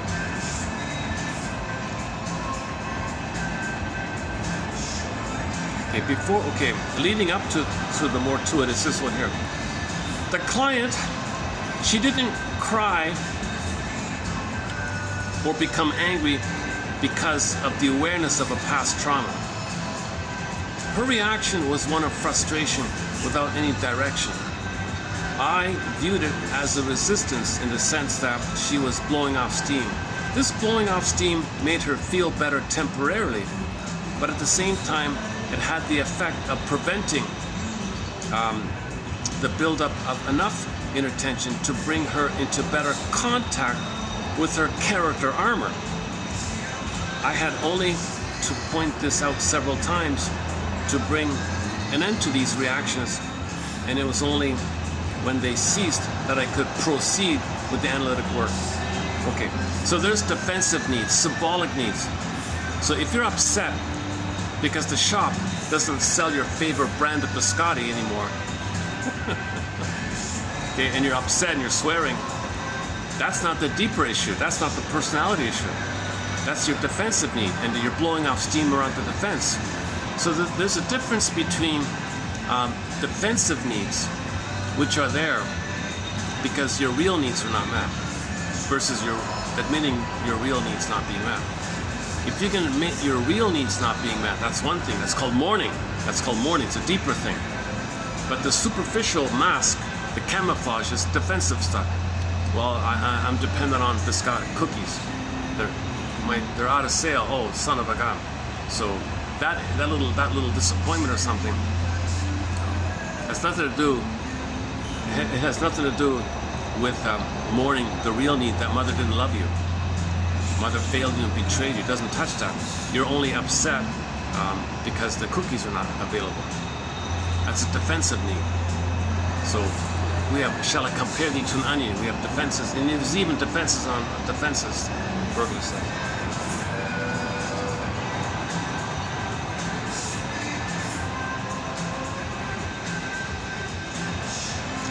They played the song Repressed Hostility Blues by Katie Lee. It's about a guy with a bully personality pattern, and he couldn't find a chump to dump his repressed hostility blues. So his anger, his need to express his anger at his mother, okay, he wanted to find someone to play him to shame, and then poof, there's his mother, and then he gets his anger out. Okay. So his anger is a defensive thing. Imitating your mother is a defensive thing. You're not admitting your mother failed you. Okay, so blowing off steam is a superficial thing around the defense. So think about the narcissist, right? The narcissist wants to be center stage. If he's ignored, let's say, and he's all upset, well, he had a need to be center stage, let's say. So if somebody slights him, he's all upset. Well, that's a narcissistic need. That's a defensive need. Narcissism is a defense mechanism, right? He's not upset because his mother failed him and betrayed him. His upset is not about the earlier thing. He's upset about his defensive need, that he needs to be defensive to make him unaware. So he's angry that he can no longer make himself unaware that mother failed him. Put it that way. So defensive needs that you want to make yourself continuously unaware that your mother hurt you. And you have a need to make yourself unaware of that. Now when that opportunity to do so is unavailable and you're upset about that, that's what you're upset about. You're not upset about the original thing that mother failed you. So can you discern? Can you make that discernment? That's called discerning. Can you discern between symbolic, defensive, neurotic needs versus the real thing? False self, true self, kind of thing. Can you discern between false self, real self, kind of thing? Okay, hang on. So now we're getting next one here. So the therapist who permits the client to function neurotically blocks himself from an effective approach toward the neurosis. So if the therapist doesn't interpret or doesn't analyze this, and he's just ranting and raving or something, that's called non-constructive wallowing. Unconstructive wallowing, non-constructive wallowing.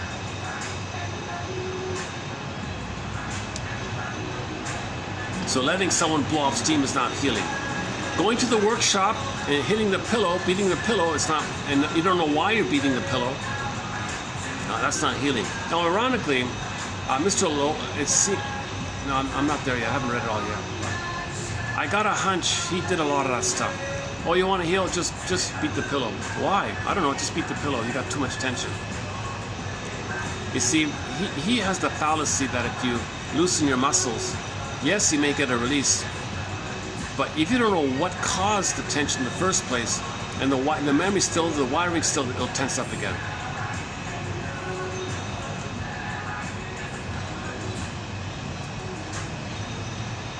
So he might have been addicted to just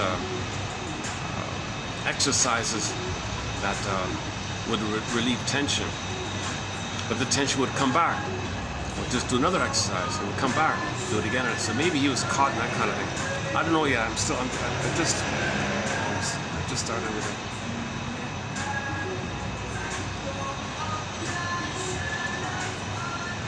it. Okay, so both Frenzy and Wright and his mentor, Mr. Wright, made a distinction between the neurotic symptom and the personality or character itself. Okay, Wright pointed out that the neurotic symptom is experienced as a whole. that a guard or something? Still okay here? Thought I heard a guard or something. Sometimes they change them. If they get new guards and new security, new staff, I gotta check in with them.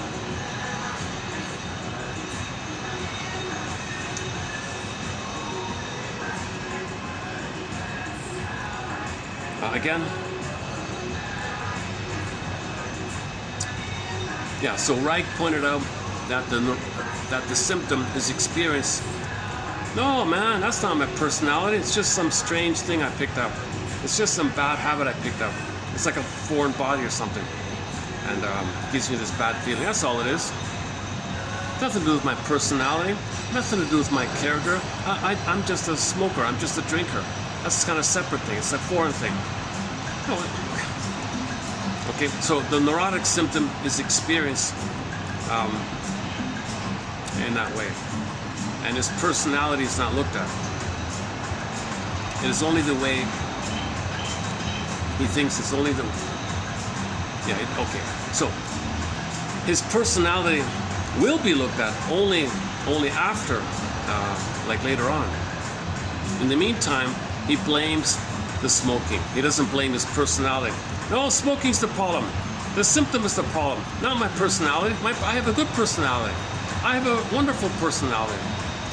The problem is I've got a stiff shoulder. That's the problem. Don't you want to think that your personality gave you the stiff shoulder? No, I've got a good personality. Focus on the stiff shoulder. Give me a massage or something, and I'll be fine. So he thinks in that way.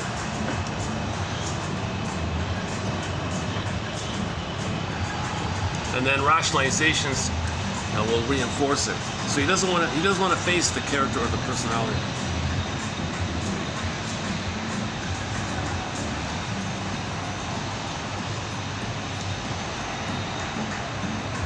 Yeah, I'm trying to hang on. Hold on a second.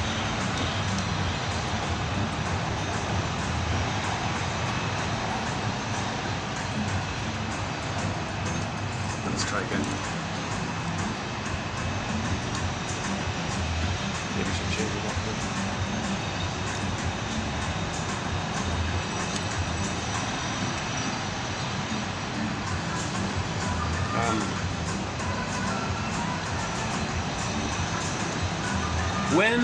When the character structure begins to crack up into therapy, and the more spontaneous way of being makes its appearance, this new way, even though it is a healthier way than the old one, is felt as strange.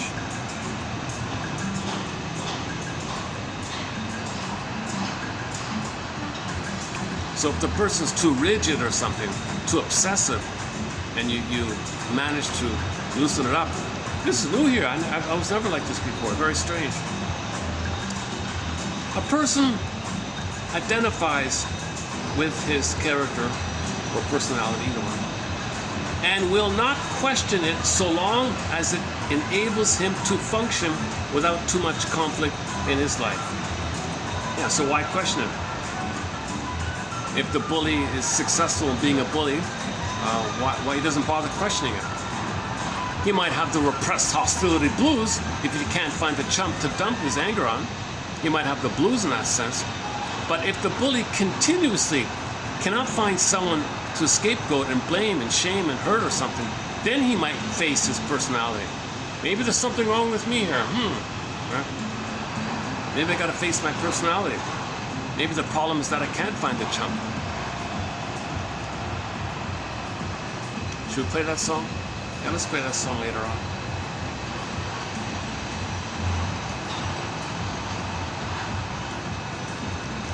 If it fails to ensure his function,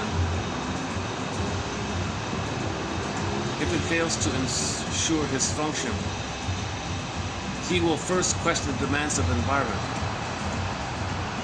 So first he'll blame the environment.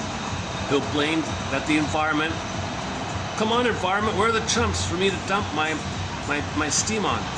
I'm angry at my mother, I need chumps to think as mean than my mother, then I can feel better for the moment. So he'll blame the environment. Hey, what's going on, environment? What's wrong with you, environment? It is only repeated failure and deep it is only repeated failure and deep dissatisfaction that will bring an individual to doubt his very way of being. Now, there's the who am I? Who am I now? Who am I? If I'm not this, who am I then? Who am I? Please tell me who I am. Now play the song, the logical song. Could somebody please tell me who I am?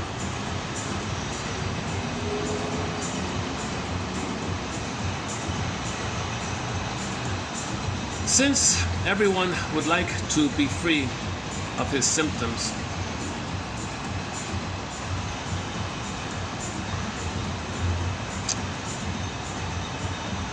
resistance will be encountered only when the character is challenged.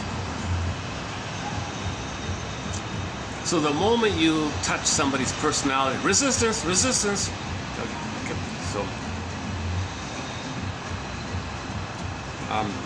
therefore, we equate resistance with the character.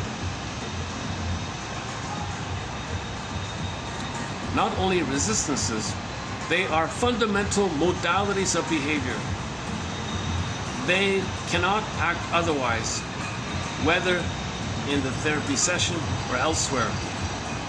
I therefore do not interpret such attitudes as only as resistances.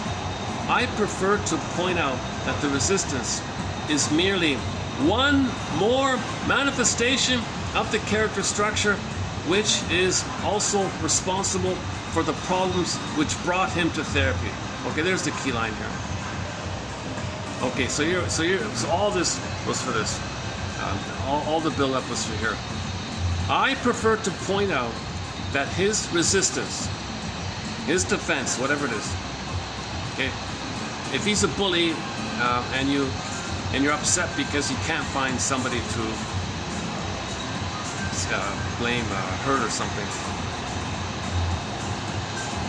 that's a manifestation of your character structure.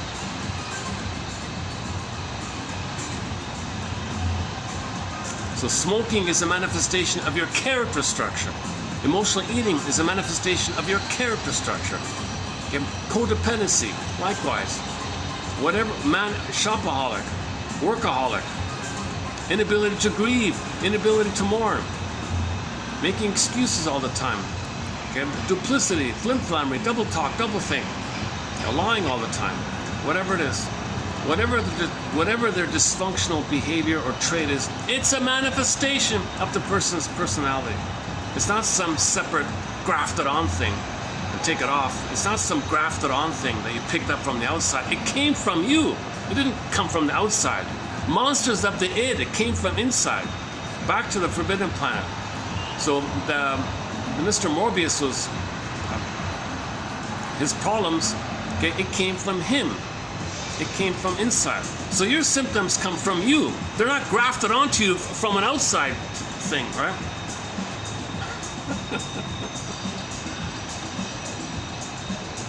Luckily, I can kind of talk freely. There's no one. Yeah, they don't hear me. Yeah, I checked it out. They don't hear me across over there. I have to. If guests start pouring in, I'll probably leave. See, the guests, most of the guests go to the rooftop. See, this is two layers, right? This has got the rooftop, and they got the under part, and this is the smokers part of the under part. But the smokers on the top part will smoke up there on the rooftop.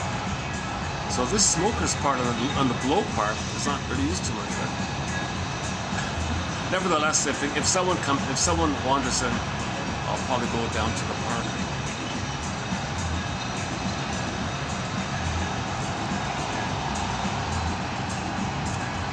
They are fundamental modalities of behavior. Although this pattern of behavior was the best solution in the given conditions of his childhood, it constitutes a severe impediment in the more fluid environment of the adult. Okay, that's the definition of neurosis. how you coped in the nursery, okay, how you survived the trauma with your mother, and then to use those same tricks and strategies with everybody all the time, all throughout your life. It doesn't apply. No one's your mother in the past.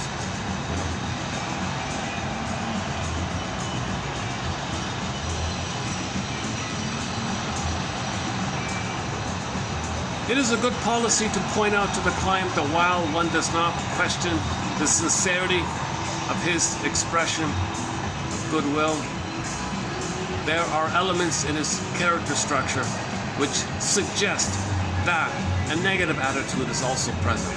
Okay, so a narcissist will say he's perfect and all that, whatever, and he's not hostile. So, okay, so he believes that. He believes that.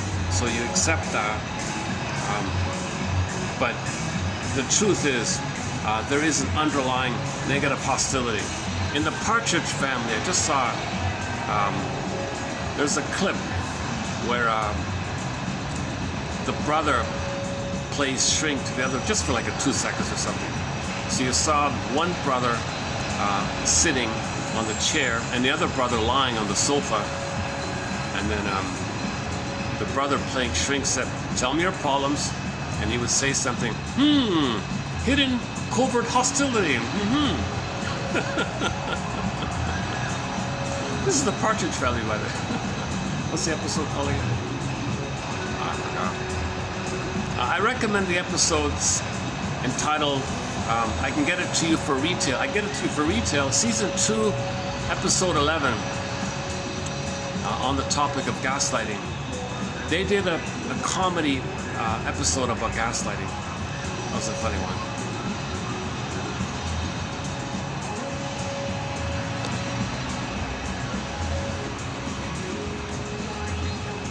Let me try something else here.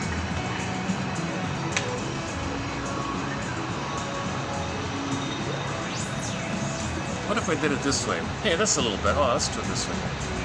Yeah, okay, I think. I gotta watch out for privacy issues. I don't want to see things. Okay, let's try. Okay, this should be okay.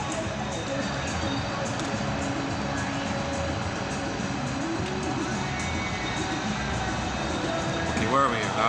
What's that?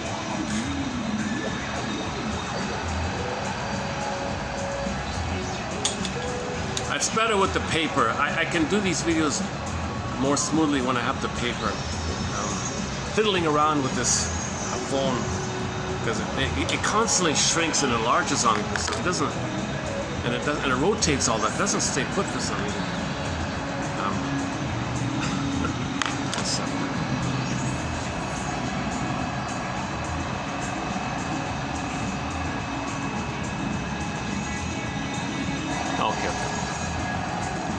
One more here from Mr. Lowen here. 1956. Considering this is 1956, you see, he's talking about the oral personality in terms of how it's seen through the body. So hypertension, slouching, too much tension in the jaw muscles, all these kind of things. Somebody's too pale maybe or something. Shallow breathing, that's a key one, shallow breathing. He says if you're a shallow breather, you probably have a trauma in the oral time.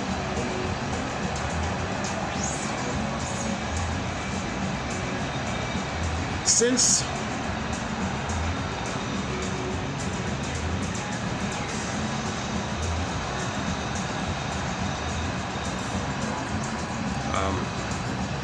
the oral character is marked, here's the talking one. The oral character is marked by the desire to talk and the pleasure in speech, but he loves to talk about himself, generally in a favorable light. So the typical narcissist who loves the exhibitionistic type, who talks about himself, let me tell you about this, let me tell you about that, I did this and I did that. Oh man, let me tell you this, I got a good one for you. Listen to me, and I want to talk, and look how good I am, look how smart I am. This whole kind of thing, Masterson, there's a traditional joke Masterson relayed on the interview on YouTube, where a guy goes on and on about his book. I wrote this book, let me tell you about my book. And he goes on and on about his book. He's so proud about his book. And then he pauses and says, all right, enough about me. Let's talk about you. What did you think about my book? So he turns it around, he makes it about him all the time, center stage. So that's part of the oral fixation. So that's just one manifestation of the oral fixation. If he has logorrhea, talking all the time, can't stop talking, talks a mile a minute or something.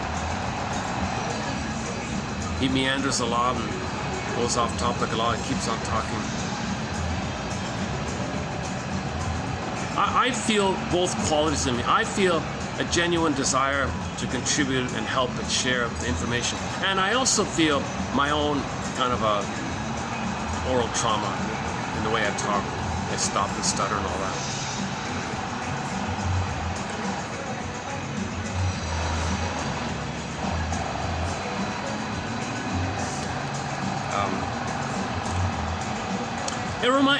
I like Rick Emmett. I'm a fan of Rick Emmett. But I did hear him say that he loves doing all these interviews where he talks about his life stories all the time. Oh, this is fun. I enjoy this. I can't tell you how much I love going every day on a podcast, talking for 2 hours about my little anecdotes and stories. And this happened to me, and I did that, and this happened. Oh, I know this, I know that. And I love doing this, man. I don't need to go on stage and sing. This is more fun. I'm enjoying this, he said. So maybe Rick Emmett has maybe what he's doing might be a clue. Not sure. I'm not a shrink. Maybe it's a clue to this topic on the oral area. Love of words, love of talking, being exhibitionist to display. I'm sure there's a healthy part of him. He wants to be generative and pass along knowledge, things that others don't know, and he gives you little tips and things.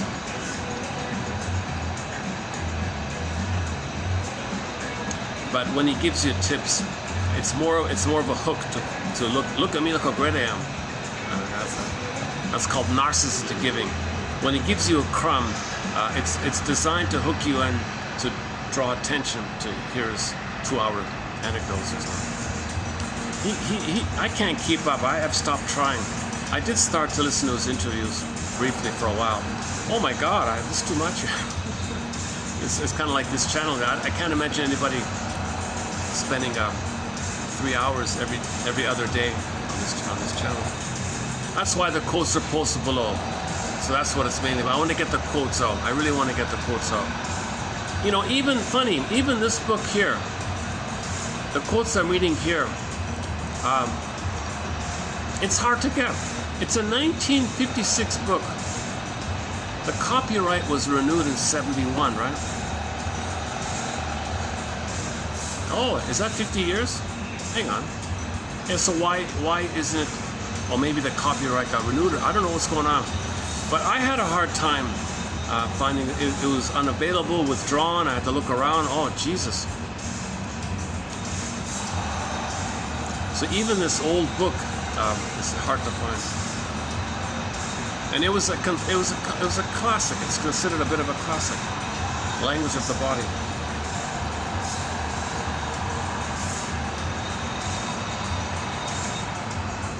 He can take center stage easily, and he suffers no uneasiness from his exhibitionism.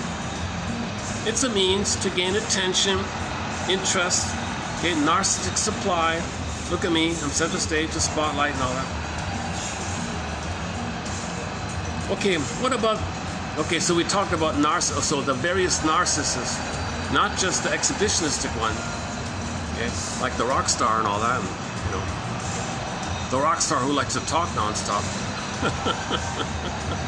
I like Rick Emmett, don't get me wrong. I think he's, ironically, I think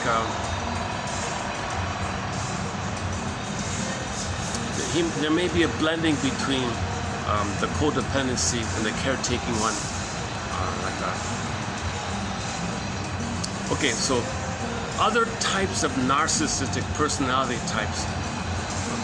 Okay, not just the overt exhibitionistic one, or the Don Juan, or the Casanova, the harmful one. Okay, not only just the bully one or the passive-aggressive bully called Iago and other ones. You've also got other narcissistic types. You've got the passive-aggressive narcissist.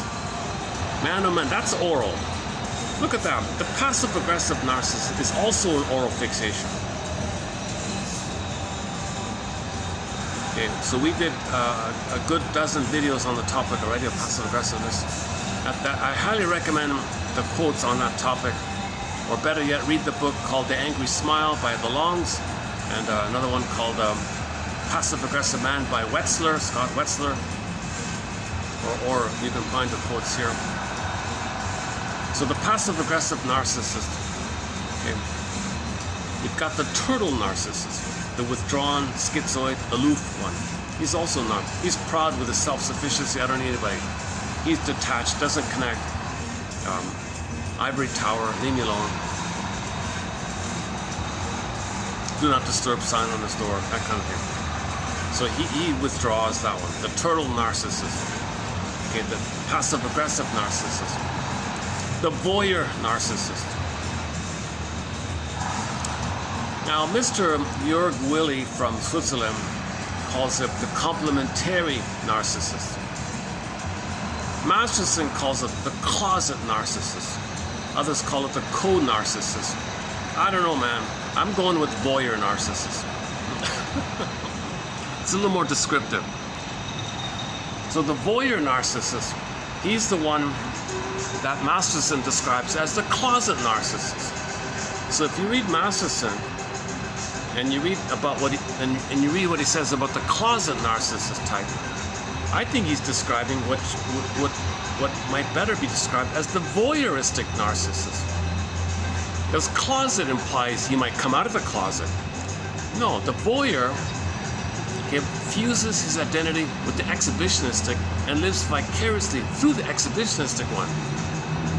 So they bask in their partner's exhibitionistic display, and they take delight in the other person doing the exhibitionistic for them, and they're the voyeur of that, voyeuristic, voyeur exhibitionistic. So this would be the partner. This would be the partner who's the wind beneath my wings one, right? The quiet one who enjoys the display of the partner doing it all, the center stage, and he thinks that one is them.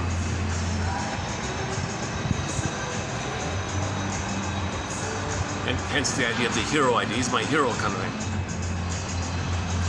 So, for example, if a mother has a kid, if a couple has a kid, they may want that kid to be a star, to be center stage, and they would vicariously enjoy in the success of the first kid being a star, because they would vicariously think that they're the star. If the kid is a star, they're one like that. Identity diffusion. They're me. He's me. I'm him. He's me. He'll be a star. I'm a star. Now that's going to fail. So when the second kid comes on the scene, all the anger pent up, all the tension, the steam, okay, then they scapegoat the second kid. That's why the second kid is sometimes a mess. That's the scapegoater one. So the parents are united by blowing off steam and anger onto the second kid. All right, second kid, you play my disowned, unloved self. They each do it. So they don't want to see their unloved self. They scapegoat other kids for this. And then poof, the scapegoated kid is the mother after they make them naughty. Oh, you're my mother. I'm angry at my mother. You're being rude. My mother was rude. So they make the kid naughty, because then they can say my mother was naughty. Now they fight with the mother. All right, scapegoated kid, shamed kid. I just shamed you. Now I'm angry at you. So that kid is being scapegoated. Okay. The third kid comes on the scene, and one model is maybe he's ignored. By that time, the parents blew off steam. The third kid is just kind of ignored. He's the lost one. He might be lucky. He might be lucky, actually. He's just totally ignored or something. So he doesn't know who he is. He's lost. No love from the parents. But he's not being scapegoated by the parents. He's just a lost. The middle child syndrome or something. I don't know. And then maybe when the fourth kid comes on, he picks up the unhappiness all around him, and accidentally discovers that the way to get attention is to be a clown, the mascot. So he might be the mascot one. That's one version of the family systems. The first one's the hero, so he gets all the support, all the money, he gets all the attention, the scholarship, the money, the funds, the car. Go. You get the tutoring, you get the lessons, you get the tutor. And so the second one, it doesn't work. So when the second one comes on, all the frustration is dumped on the second one, because that keeps the parents together, by the way. It keeps the parents together. The first kid kept the parents together because they could vicariously live through the star hero kid, right? That didn't work. Now they stay together by discharging their hate on the second kid. That keeps them together. So the parents don't love each other. They don't have a, they're bonded by scapegoating. They're bonded by quote unquote positive scapegoating, by making the kid be a star. He's not seen, he wasn't loved. He's just pleasing his parents or something. So the first kid was meant to give the parents narcissistic supply so they would live through the kid. That kept them together doing that. That didn't work. Second kid, all the anger around that not working, all the steam building up, they blow off on the kid, on the second kid, the scapegoating kid. So the parents stay together because they don't direct their anger at each other. The father and the mother don't direct their respective angers at their mother onto each other. They put it onto the kid, the second kid. So the father sees the second kid as his mother. Okay, the woman sees her mother, whom she's angry at, onto the kid, and they both divert their anger onto the kid, not to each other. It keeps them together. It's similar to the scapegoating phenomena when two friends get together and can't make eye statements together. They can't have intimacy. They got too much stress between them. So they quickly identify, who are we going to hate? Who are we going to say is no good? Who are we going to mock and make fun of? Mock abuse. Who are we going to mock and ridicule? So the two buddies, let's say, they want to take turns playing big shot. But before they can take turns playing big shot, to set it up, they got to triangulate. Who are we going to scapegoat? Because whatever anger you have, whatever hurt and shame you have and whatever anger you have, we'll put it onto the third. So the two people say, who can we agree to scapegoat? So they'll fill in the blank, whatever it is. That keeps them together. So anytime they're reminded, the two buddies are reminded of something unpleasant about them, they'll say it belongs, they'll project it onto the scapegoat one. He's defective, no good, silly, weak, sensitive, unfoolish, stupid, whatever. He'll do that. He'll do it, and the other one will do it. They don't do it at each other. They got to triangulate. That's the triangulation phenomenon. Murray Bowen's theory about the triangle, emotional triangle. Then anytime they feel angry with the mother, the scapegoat one is their mother at the same time. Now they're going to just say how much they hate the scapegoat one. So how much they mock the scapegoat one and how much they hate the scapegoat one. That keeps them together. That's called taking turns playing big shot.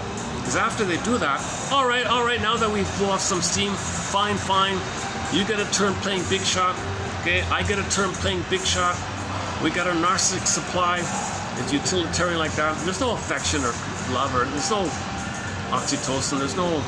It's just a blowing off steam kind of thing.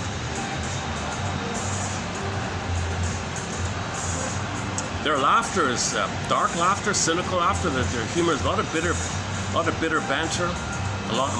That's the biting. The bitter banter, by the way, because when the baby's suckling, when he's nursing, and it's hurtful, and the baby's biting, he's biting like that. So that's a prototype, flash frozen, imprint. So he's biting in his sarcasm, biting bitter banter. It's still, he's biting. He's still in that kind of biting mode. And maybe he has tense jaws. I have tense. I also suffer from tension. I also have tension in my jaws too. Not a perfect theory. There's a lot of overlapping ideas and things. It's not a set. Everybody's got a little bit of everything. Think about like a pie, the little pieces of the pie. Everyone's different degrees. So you look at the major pie first, kind of. Every author says the same thing. There's no perfect psychology theory to explain everything and everybody in neat little packages like that. It's just all brainstorming here.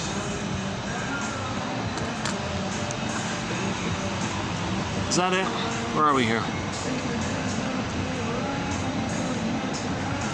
Oh, the clinging. Oh, okay. The different narcissists. So another kind of.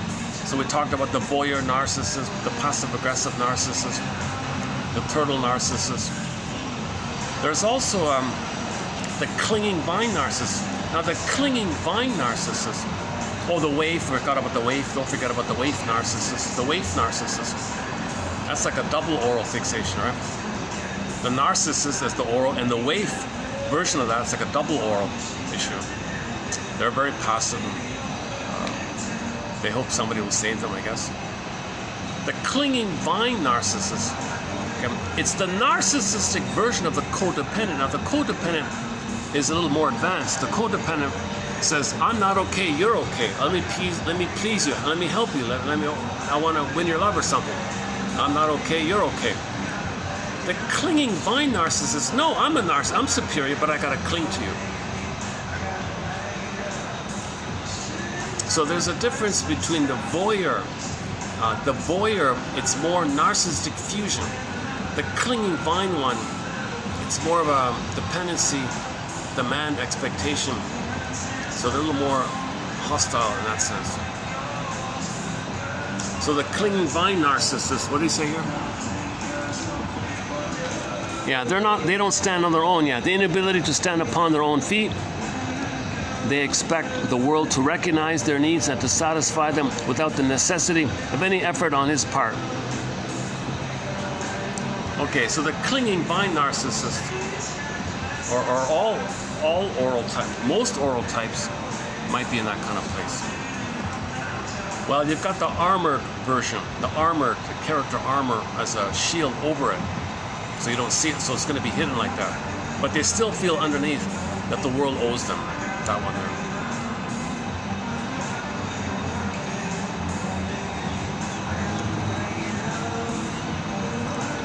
Health must be distinguished by the absence of a typical mode of behavior. Health's qualities include spontaneity, adaptability to the rational demands of a situation. Health is a fluid state, in contrast to the neurosis, which is a structured condition.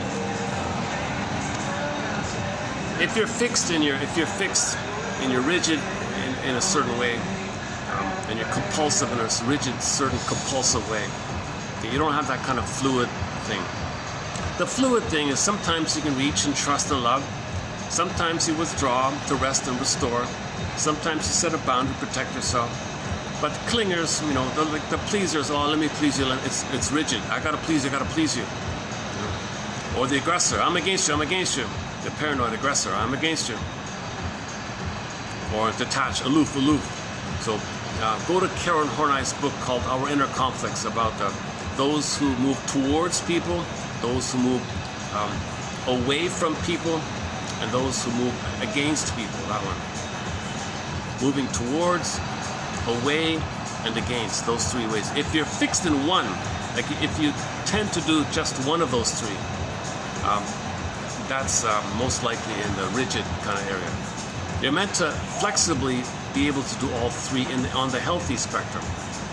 Okay, connect, share, intimacy, share your innermost thoughts and feelings, talk about your triggers, talk about the antecedent of what you're feeling now. Let me share my antecedent. Let me share that's something in the present, mind in the past. Let me share that information. Let's make an I statement. They can free associate. They can feel badly and articulate that and apologize that they feel badly about the thing they did. I did this thing, and you name it specifically. They can specifically detail specifically what they did that they feel badly about. And oh man, they feel really badly about it, and they want to share that information. And just really share deeply that information. They feel very badly that they did those specific things. They wouldn't do it again. They'll never do it again, of course.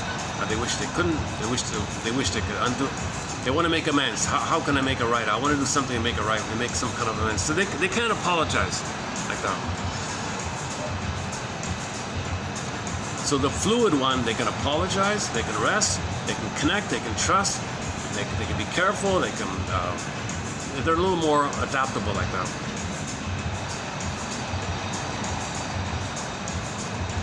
They don't have this rigid either-or thinking. Okay, they're curious. Everything's love or a cry for love. Their anger is a cry for love. Their anger is an SOS for love. Their anger is tension around the love line not being met. Oh, they're treating others badly because they want to tell the world how their mother treated them. I see, that's their cry for love.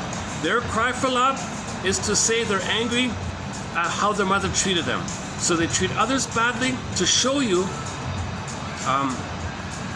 how they were treated and they didn't like it.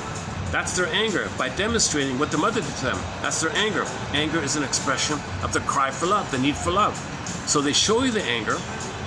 That's them showing you that they wanted love.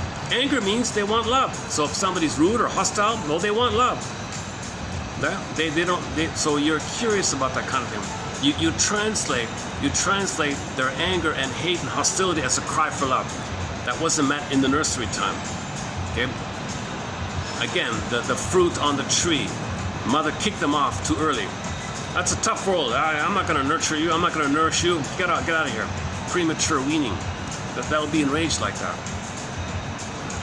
If the fruit were picked, if those fruits on the tree are picked prematurely, and if they could talk, they'd be enraged. Don't do it. They'd be screaming. If the plum could scream, if the apricot, if the cherry, whatever's picked from the tree prematurely before its time, if they could speak, if those fruits could speak, they'd scream. They'd scream like crazy. And that's what the baby's doing. The baby did that. The baby screams like crazy. Flash frozen. And he lives in a permanent state of scream, silent scream. Okay, enter the famous painting, the Edward Munch scream painting. Flash frozen scream inside. His body reflects it, his physiology reflects it, and the body armor holds it. The body armor is a reflection of the scream. The body armor, he calls it the character armor or the body armor, that's a reflection of the scream, this permanent scream, this permanent fear. So somebody with hypertension in the musculature, okay, that's fear underneath, that's the scream underneath. The scream and the anger is a cloak for the fear. The scream, the scared, scream means I'm scared, I'm terrorized, and the anger is an expression of that fear. Anger is an expression of fear. And in the body, that's hypertension. So anybody with hypertension in the body, or a very rigid, walks like a stick board or whatever, that kind of thing. That's his theory. Okay, let's leave it there for 30. Let's continue. So our next preview is 3099. Did I get the okay? So I'm going to continue in the preview mode. Let's check the battery. Should I take a break? Battery. Oh my God, the battery's only at 56%. My battery's draining here. Maybe the lousy music. Why is my battery draining? Okay, I got to start bringing the battery backup pack then. That's going to happen. Okay, let me speed things up here a little bit. Okay, before we do a preview of 3099, let's just take a little musical break here. Katie Lee? Let's play another time. Okay, let's play a fun song. Let's just play a lighter song. I can't play the Partridge Family. That's all copyrighted.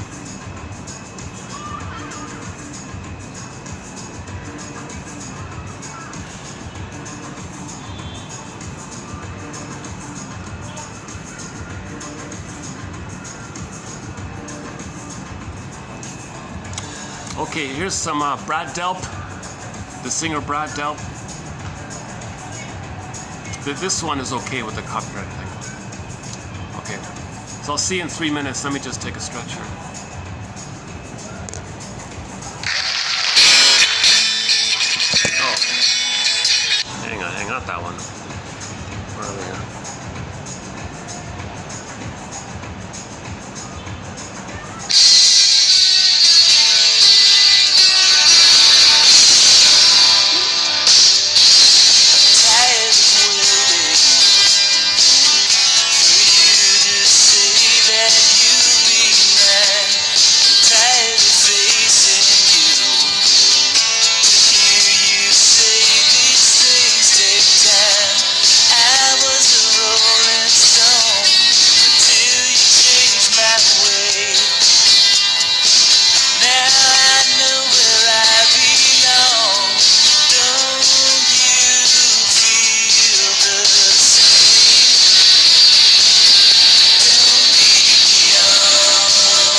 Okay. Okay, 3099. Continuation on the work of Alexander Lowen, the author of over a dozen books on how the body expresses our psychology. That's his theory. Okay. Individuals with marked oral traits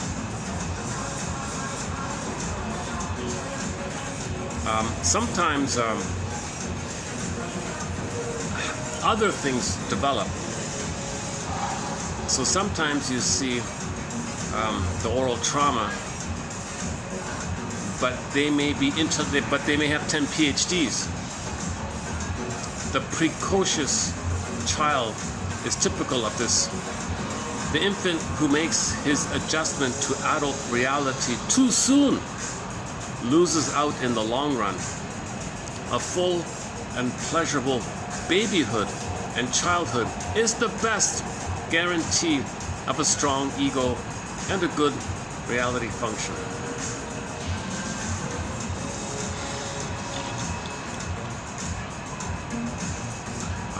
So that woman, that woman in the TV show called Celebrity Playhouse episode, The Fleeting Years, she was very mature for her age, but she didn't know who she was, what she liked, how to have relationships, and things like that. Where the oral character often withdraws from difficult situations, the rigid character, so he thinks the rigid character, that's when you tighten the muscles and have a character armor. Now you got a shield. Most oral characters, or some oral characters don't have the armor, some have the armor. That's what he means. So those who develop the armor, the musculature, their work, they may be able to persist because they're holding in the feelings. Long ago, this was called affect block. Affect means emotion or feeling, block. So they would block, the musculature would block the feelings. Whereas those without the armor, they might be more emotional, impulsive, quote-unquote hysterical. Muscular armoring.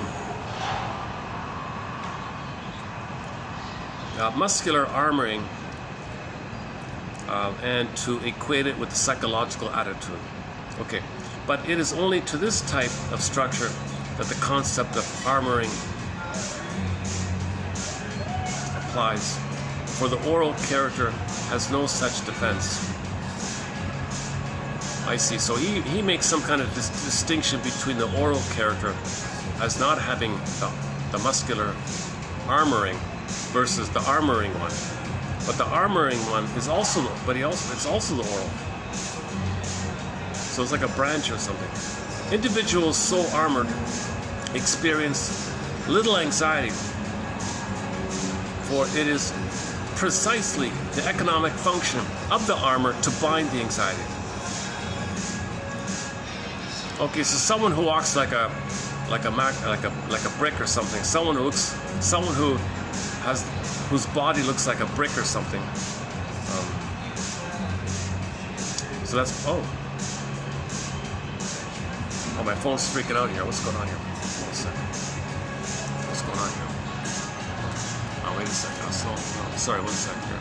What's going on here?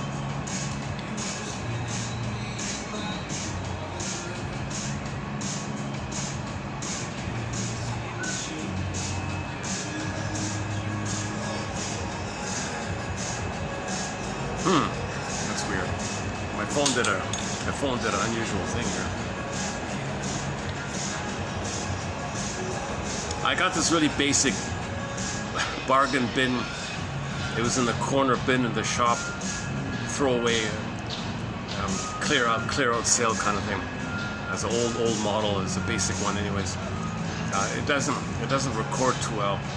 It's otherwise it's not bad.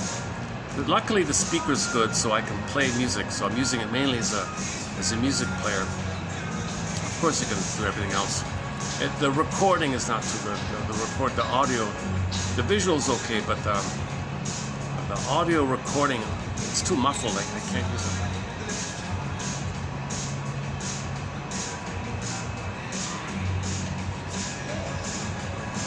I'm still using my old kid's phone. Can you believe it? The phone I'm using, the phone I'm holding here, they don't make these anymore. What a great phone! It's called the Honor 8S. If you can find an Honor 8S, I would say get it. You can drop it 100 times, no problem. Light as a feather. It's small, it's like they call it a kid's phone. It fits in your pocket easily. Light as a feather. It's not waterproof, so be careful. It's not waterproof. And the battery is only about, if you're lucky, you can get 4 hours of battery on the recording, on the filming. Otherwise, it's okay. Okay, enough about the phone here.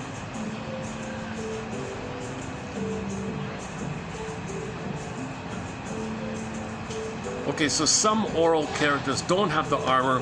Some oral characters have the armor. The armor is there to bind the anxiety, to hold the anxiety. It calls it binding. But at the same time, their contact with the external world is also more limited.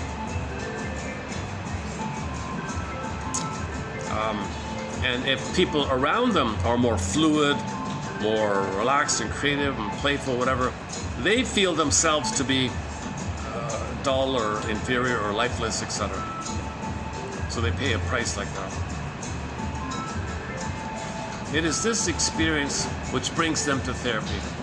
When the armoring is incomplete, its anxiety binding power is less. Okay, so the rigid armored one, I don't feel I'm a brick, whatever. When that wears out, when the brick dries out, when the sponge dries out, you see. Emotional reactions and symptom formation are more frequent and may dominate the picture. If the pressure increases on the armored individual, a dangerous situation may result. Rigidity cannot be maintained indefinitely without the danger of a breakdown, emotionally or physically. So they'll get some kind of physical issue, obviously, or emotional. So in the workplace, they're valued because they can plow through and don't show any feelings or emotions. They're flat. They're like, a machine, quote unquote, mechanical. Like they're more, the shrinks would call them, the shrinks would say that the person doing this is treating themselves like a robot, like a machine, like that. So employers will hire them. Oh, you don't have feelings, you don't have sensitivity, you don't complain, you're just a brick, you just plow through, you do the job, don't say anything, you go in, punch your time clock, do the thing, get away. Oh, good, they're easy to deal with. So they're valued at work like that, but they pay a price. They pay a price inwardly. There may be a covert depression, a secret depression. They probably smoke and drink a lot when they go home. Okay, yeah, most individuals show a varying combination of all these patterns: oral, rigid, etc. A narcissistic codependent singer clinger, or oral, versus creativity one. Character analysis does not depend upon the purity of the type, but upon the dominant pattern of behavior. When we make the diagnosis of oral character,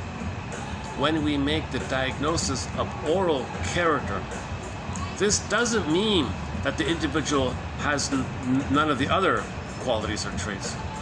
The diagnosis in the shrink's judgment, the diagnosis is the shrink's judgment of the dominant trends in his personality structure. The dominant trends. So if he's always smoking and drinking and overeating, if he's obese, that'll do it. Right off the bat, if he's obese, oral character, chain smoker, oral character, always running to cookies to calm your feelings, oral character. Gambling, oral character. Any kind of addiction, any kind of addiction that's you're heavily dependent on it. And if you didn't do it, you'd have massive withdrawal symptoms. Oral character. I'm just joking around.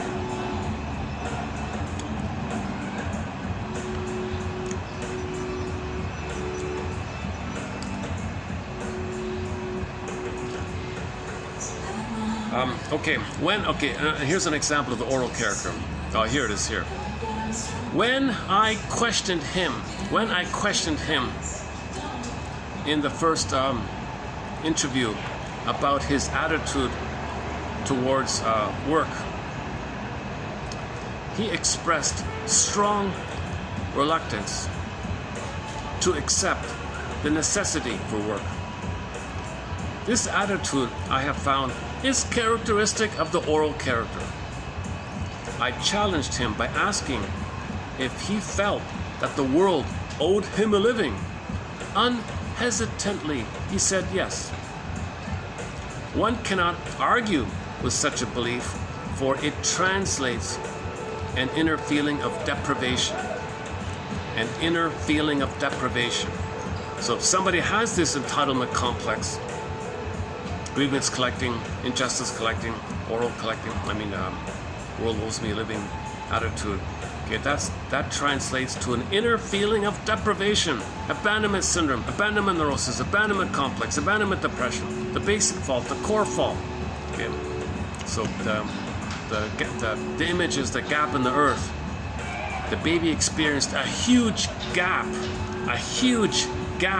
between what he should have received and what he actually received. There's a massive gap. They show the image with a crack in the earth, a gap in the earth, and then the soul zoops away. So you're frozen there.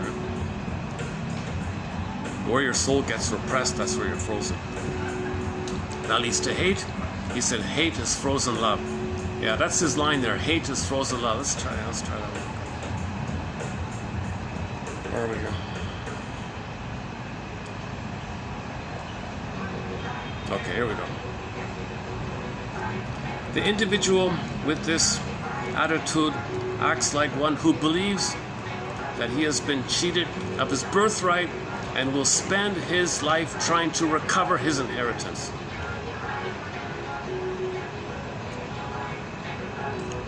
So, like everybody says, it doesn't give, no matter how horrific your childhood was, it doesn't give you the right to harm others later on.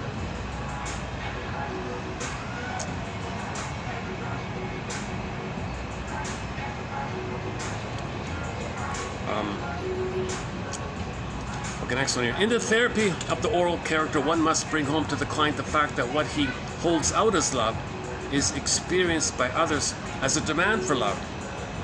The client saying that he loves somebody. When you say you love somebody, I think other people here, they translate you saying that as that you want them to love you. His attitude in the love relationship is not based on the adult pattern of give and take. Okay, so in the oral thing, you don't really have the give and take. In terms of mutuality, in terms of person-to-person relating. Okay, what's alive in you? I care how you're feeling. It saddens me that you're feeling that. It saddens me that you're thinking that. I care about you on your end like that. Give and take. We haven't played that song in ages, eh? Give and take. Hang on a sec. It's probably copyrighted. Yeah, let's take another musical break before I forget. Let's play that song by Gabriel, Give and Take here. I'll play the live one. There's a short live version of it. I think when I played it, it got through. I'm not sure. If I play the live one, I think it gets through. One sec.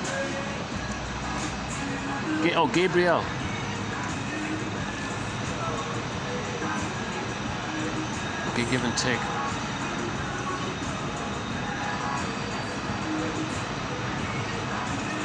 Give and take live.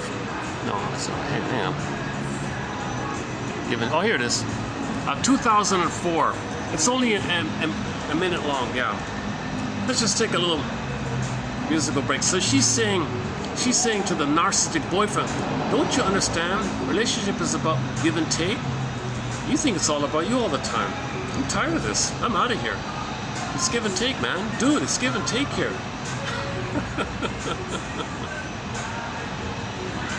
เซนโซไดน์รีเพย์โปรเทคด้วยพลังโนวามีนช่วยลดสิวฟันได้สูงกว่า3 เท่า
I think that'll get through.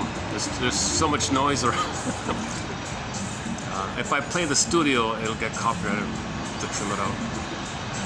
Give and take. So the oral fixation, they're not going to do give and take. They feel entitled. So if the oral fixation says they love you, what it means is I expect you to take care of me in some form or another, right? Okay, let's go back here. Logically,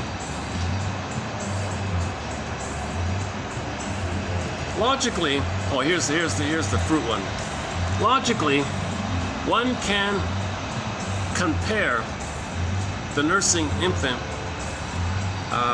to the fruit maturing on a tree. The nipple corresponds to the stem. A natural separation of the fruit occurs when it is fully ripe.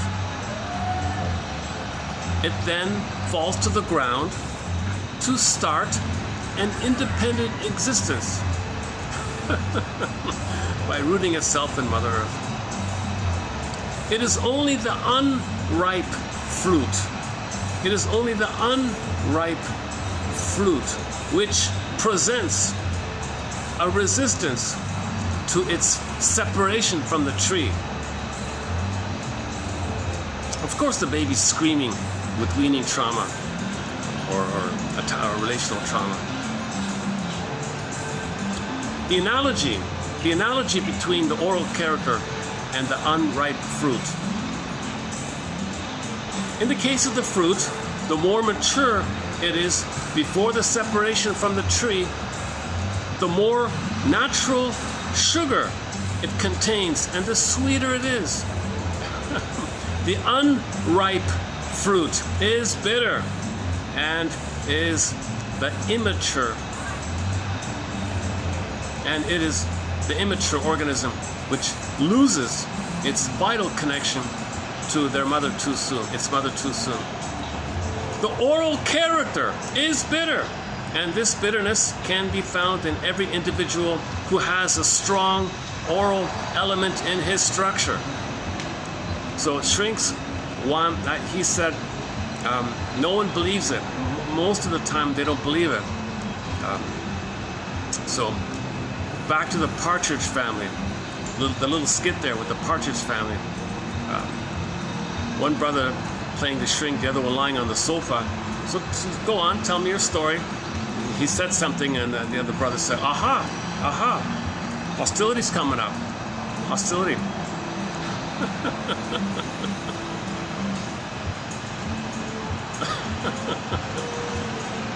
So I think maybe that's in reference to this.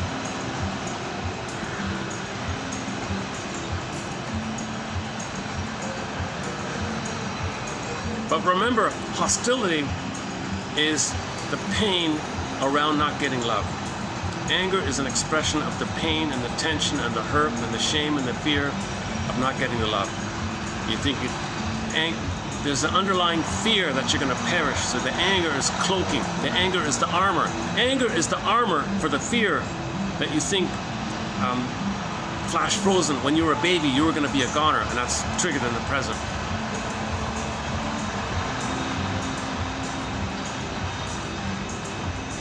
What happened here?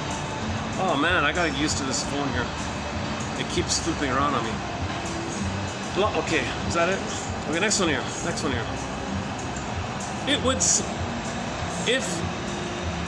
here's a good one. Here's a key one. If it would seem that a child is fixated at the oral stage by overindulgence. Okay.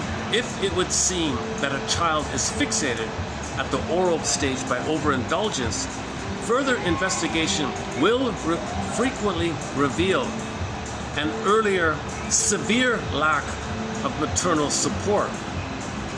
No amount of toys, clothes, or attention to material wants can ever make up to a child the lack of physical contact with and affection from their mother.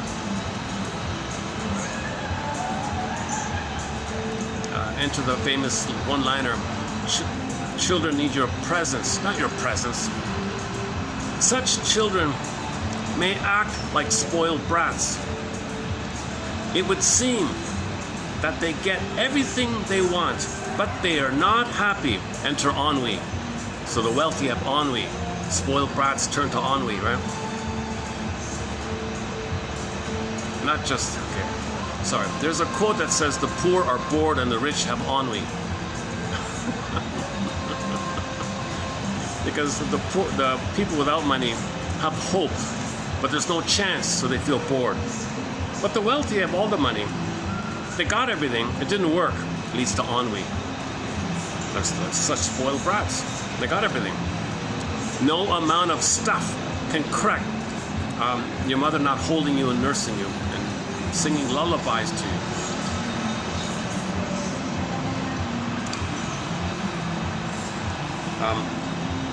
What they really wanted, contact with their mother's body, skin to skin,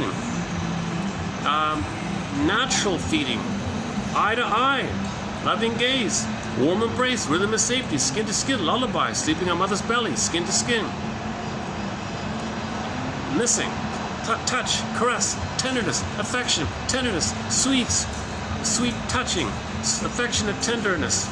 Gone, nothing. That's what he wanted. That's what I wanted, mother. He spends the rest of his life being a spoiled brat materially. It'll never correct that. Symbolic mother can never translate to the real mother needed back in the nursery.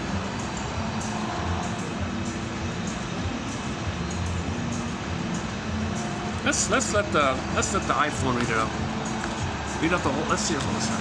Read out the whole thing or just that one there.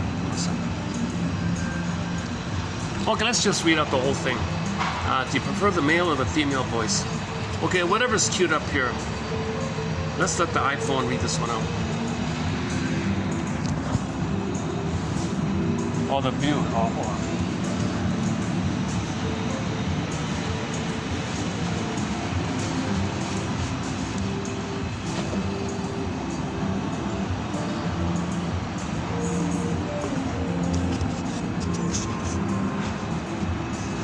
not gonna get the heart on here. Oh, so let's see if we can get the heart here.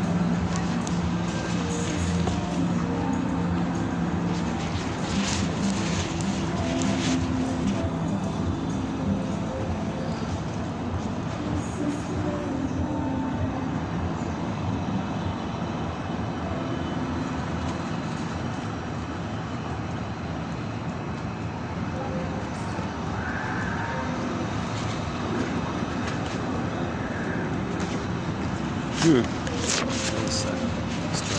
try like this.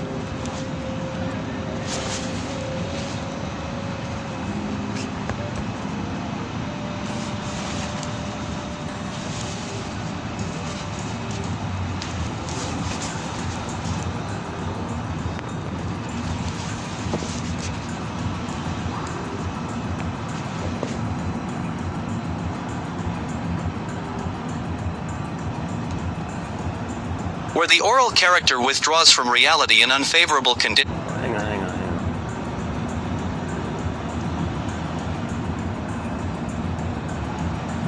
Individuals with marked oral traits of dependence and immaturity have a history of early intellectual and emotional growth. The precocious child is typical of this problem. The infant who makes his adjustment to adult reality too soon loses out in the long run. A full and pleasurable babyhood and childhood is the best guarantee of a strong ego and a good reality function. Where the oral character withdraws from reality in unfavorable conditions, the rigid character tenses further but maintains the contact. For this reason, their work function is generally good and they are less subject to mood fluctuation. They constitute the group which formerly were described as affect block types as opposed to the impulsivity which characterizes the oral character. Muscular armoring and to equate it with the psychological attitude. But it is only to this type of structure that the concept or armoring applies, for the oral character has no such defense. Individuals so armored experience little anxiety, for it is precisely the economic function of the armor to bind anxiety. By the same token, their contact with the external world is also limited, and in the presence of more spontaneous persons these individuals will experience themselves as lifeless, dull, inferior, etc. It is this experience which brings them to therapy. When the armoring is incomplete, its anxiety binding power is less. Emotional reactions and symptom formation are more frequent and may dominate the picture. If the pressure increases on the armored individual, a dangerous situation may result. Rigidity cannot be maintained indefinitely without the danger of a breakdown, emotionally or physically. Most individuals show a varying combination of orality, masochism, and rigidity. Character analysis does not depend upon the purity of the type but upon the dominant pattern of behavior. When we make the diagnosis of oral character, this does not mean that the individual has no masochistic traits or lacks rigidity. The diagnosis is the analyst's judgment of the dominant trends in the patient's structure. The neurotic does not deny this reality. He may question its standards, but he would like to be able to live up to them. The oral character does not function on the oral level but on the genital level. However, this function is weakened by oral tendencies, the need for security, the fear of loss of the loved object, etc. The need of the masochist for constant reassurance and approval limits his aggression in work and sex. Rigidity creates an immobility which impedes function. When I questioned him in the first interview about his attitude towards work, he expressed strong reluctance to accept the necessity for work.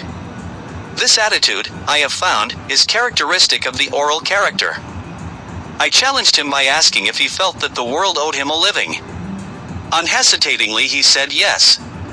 One cannot argue with such a belief, for it translates an inner feeling of deprivation. The individual with this attitude acts like one who believes that he has been cheated of his birthright and will spend his life trying to recover his inheritance. In the therapy of the oral character, one must bring home to the client the fact that what he holds out as love is experienced by others as a demand for love. The statement, "I love you," should be interpreted as, "I want you to love me." His attitude in the love relationship is not based on the adult pattern of give and take. Rather, it resembles the infantile pattern of need and demand in which the other person is regarded as the provider of needed narcissistic supplies. Logically, one can compare the nursing infant to the fruit maturing on a tree. The nipple corresponds to the stem. A natural separation of the fruit occurs when it is fully ripe. It then falls to the ground to start an independent existence by rooting itself in Mother Earth. It is only the unripe fruit which presents a resistance to its separation from the tree. The analogy between the oral character and the unripe fruit. In the case of fruit, the more mature it is before the separation from the tree, the more natural sugar it contains and the sweeter it is. The unripe fruit is bitter, as is the immature organism which loses its vital connection to its mother too soon. The oral character is bitter, and this bitterness can be found in every individual who has a strong oral element in his structure. If it would seem that a child is fixated at the oral stage by overindulgence, further investigation will frequently reveal an earlier severe lack of maternal support. No amount of toys, clothes, or attention to material wants can ever make up to a child the lack of physical contact with and affection from their mother. Such children may act like spoiled brats. It would seem that they get everything they want, but they are not happy. What they really wanted, contact with their mother's body, was denied. That desire being repressed, nothing will now make them happy. Aloan TQ 3099.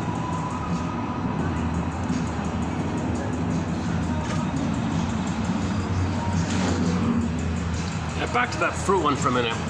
Of course, the rationalization, which is hard to argue with, is if the fruit is picked prematurely, it's because to account for the travel distance and all that. You don't want it to spoil en route or something. So it's hard to argue with that, right? At the same time, what if maybe unknowingly there's a quality embedded in this activity to reflect, okay, the premature plucking of the fruit from the tree, as above, so below, to reflect the below. What's the below? The memory below in our mind, dark unconscious, don't see, repressed, unknown, like below in your mind. Like outwardly, it's the trees, you see it on the orchard. Below, as above, so below. So if we're plucking the fruit prematurely from the tree, can we say that this is a reflection that a lot of babies are being prematurely weaned or traumatized with the mother, and they're bitter, and these premature fruits become bitter? Something they ripen a little bit en route or something. I'm not sure how that works, but so yeah, a baby prematurely weaned maybe can get a little better in life over time. Life, just living, can help you a little bit. So maybe he ripens a little slowly, but it's very slow. It's still kind of bitter. And like you said, the fruit that falls naturally, more juice, more sugars, sweeter, more delicious. But the fruit that's picked prematurely, it's bitter. Well, think about the baby. If the baby is prematurely weaned, not fed properly, traumatized, they turn out to be bitter people, like those bitter premature plucked fruits. Okay, we got one more. Hang on. Okay, 1 second. So that was 99, right? 1 second. Let's okay, now let's do part. So this will be 3 of 3 here in the preview mode. Okay, I want to continue. There's a couple more here from Mr. Lowen here. I regard this Lowen material as stimulating ideas. There's no set answer here. There's no perfect insight here. They're kind of vague. They're older ideas. They're kind of glittering generalities. It's too generalizing. How helpful is it? I'm not sure. But I do find it food for thought. It's stimulating. So these quotes are sort of in that kind of area. So I still find it helpful, even though they're not perfectly insightful. Whereas many quotes are clear, right to the point. But this area,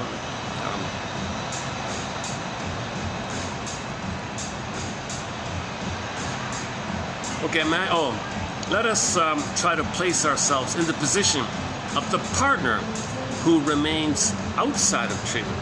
So let's say the wife goes to therapy and the husband stays at home. If the man who stays at home happens to have an oral fixation, he will be jealous of his wife, who appears to be receiving so much attention from the therapist. Or he may try to compete with the therapist for the protective role. So jealousy, strong jealousy, possessiveness is also signs of oral fixation.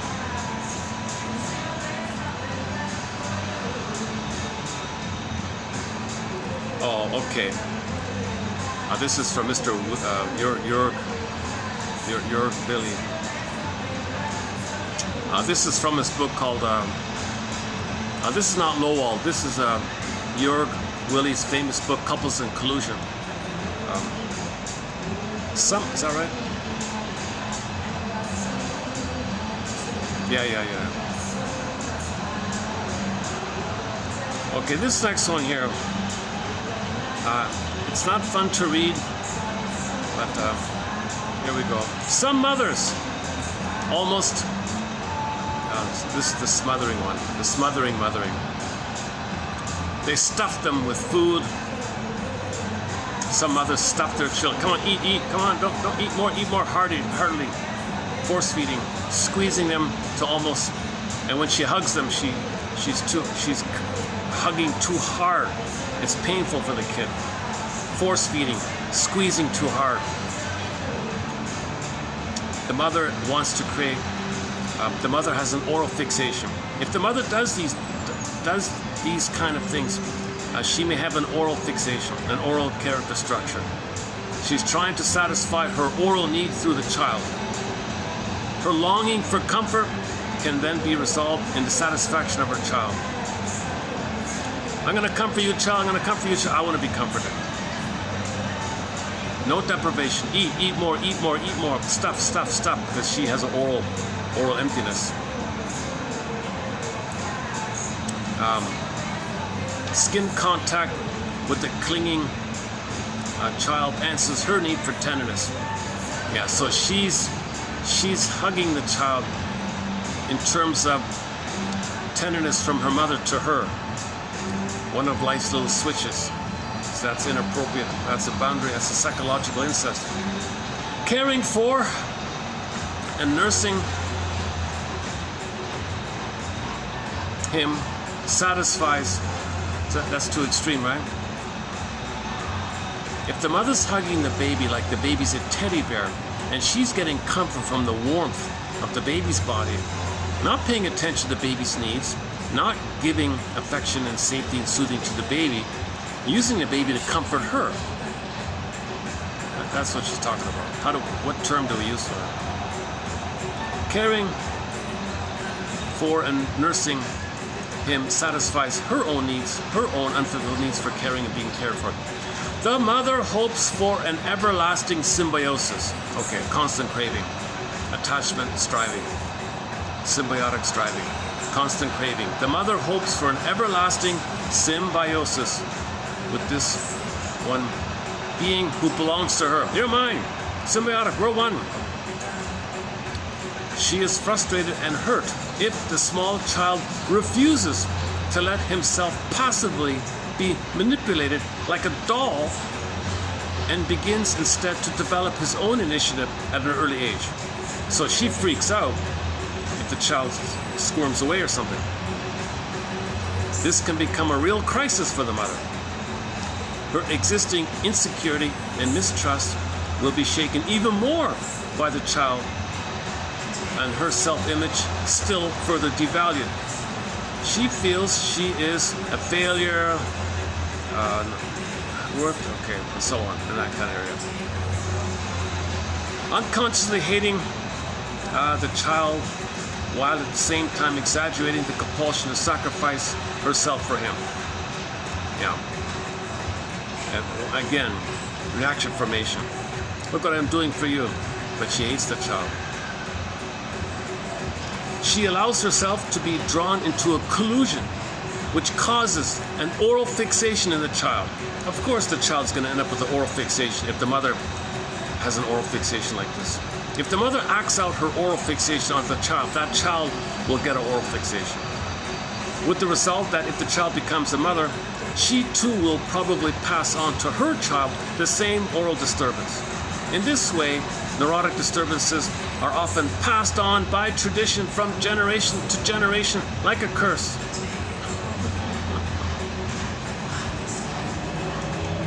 Okay, we mentioned before the voyeur narcissist, or master's closet narcissist. Mr. Billy from Switzerland calls it the complementary narcissist. I don't like that phrase. I've never heard anybody use it. I've seen co-narcissist or closet. I'm using voyeur. It's the oneness thing. It's a symbiotic thing. Okay, he calls it the complementary. The complementary narcissist is also basically narcissistically structured, okay, but with reversed symptoms. While the narcissist seeks only to admire himself, the complementary narcissist wants to sacrifice herself to the other. While the narcissist wants to enhance his narcissistic esteem, narcissistic pride, his partner seeks to forfeit her own self in order to elevate the self of the narcissist with whom she identifies. I'm you. I'll forget about me, make you a star, I'm the star, because I'm you. Symbiotic merging, narcissistic symbiotic merging. While the narcissist fears engulfment in the relationship, his partner's only desire is to merge with him. He doesn't want that. Both manifest the same disturbance, namely a weak definition of self and a sense of inferiority. So they both feel inferior, they both lack a sense of authentic self, ontological self, beingness, embodiment, sense of self. It is only the defense mechanism. It is only the defense mechanism or the means to come to terms with the weak self that is different. The narcissist tries to upgrade his inferior self through the partner. Yeah, so the narcissist has the other one to think is no good, so he feels better by comparison. Narcissists need people around to hate and think they're no good, so he feels better by comparison. And the other side one wants to fuse with them. While the complementary narcissist tries to appropriate an ideal self from the partner.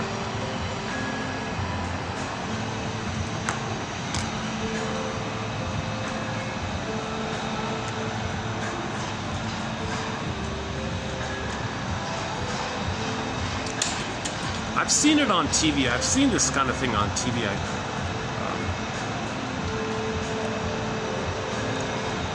So there's this issue of either one side was rejected.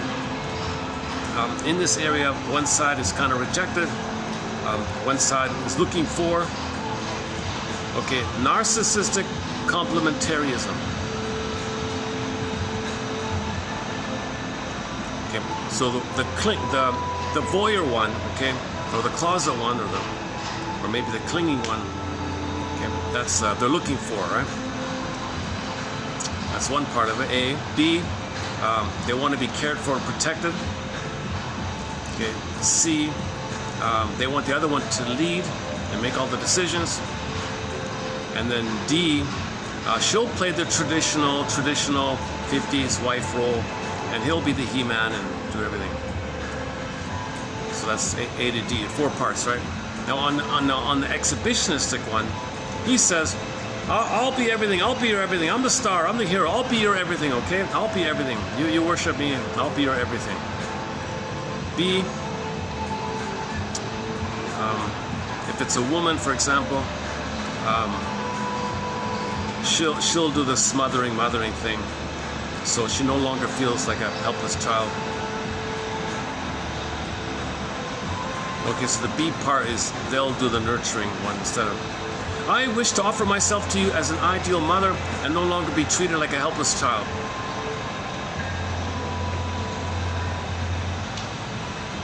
Part C, they lead, they're the leader. So the passive one or the voyeur one wants to be led. The exhibitionistic one wants to lead.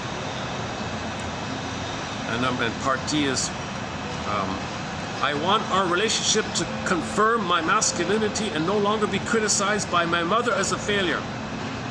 Okay, so the exhibitionistic one wants the wife to stay at home kind of thing,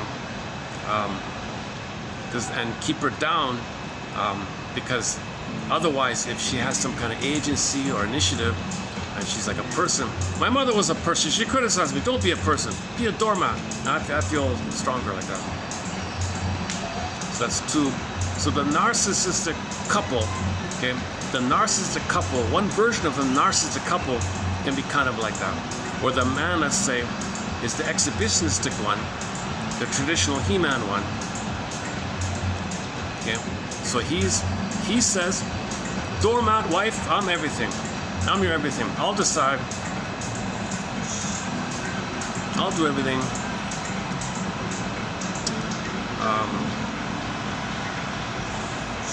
I don't want to be passive like I was before. And the doormat or the voyeur one or the complimentary one or the closet one says, I just want to bask in your greatness and see your everything. I just want to vicariously live through you. I want to be one with you, and your stardom is my stardom. And you're the great one, so you take care of me, right? And then you decide everything. And yes, I'll be the traditional wife, so you can feel that no mother's criticizing you. I'm not criticizing you. I won't show too much of a leadership thing, because your mother was a leader to you. I won't be a leader. Because if the woman has like a personality, you remind me of my mother. You criticize me. Oops. Hold on a second. Oh, I got the guests.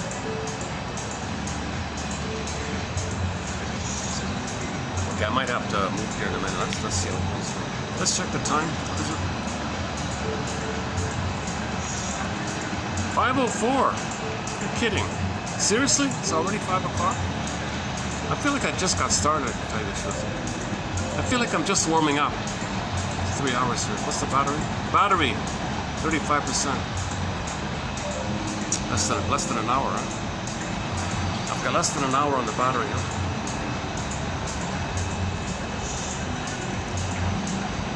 We're gonna speed it up here.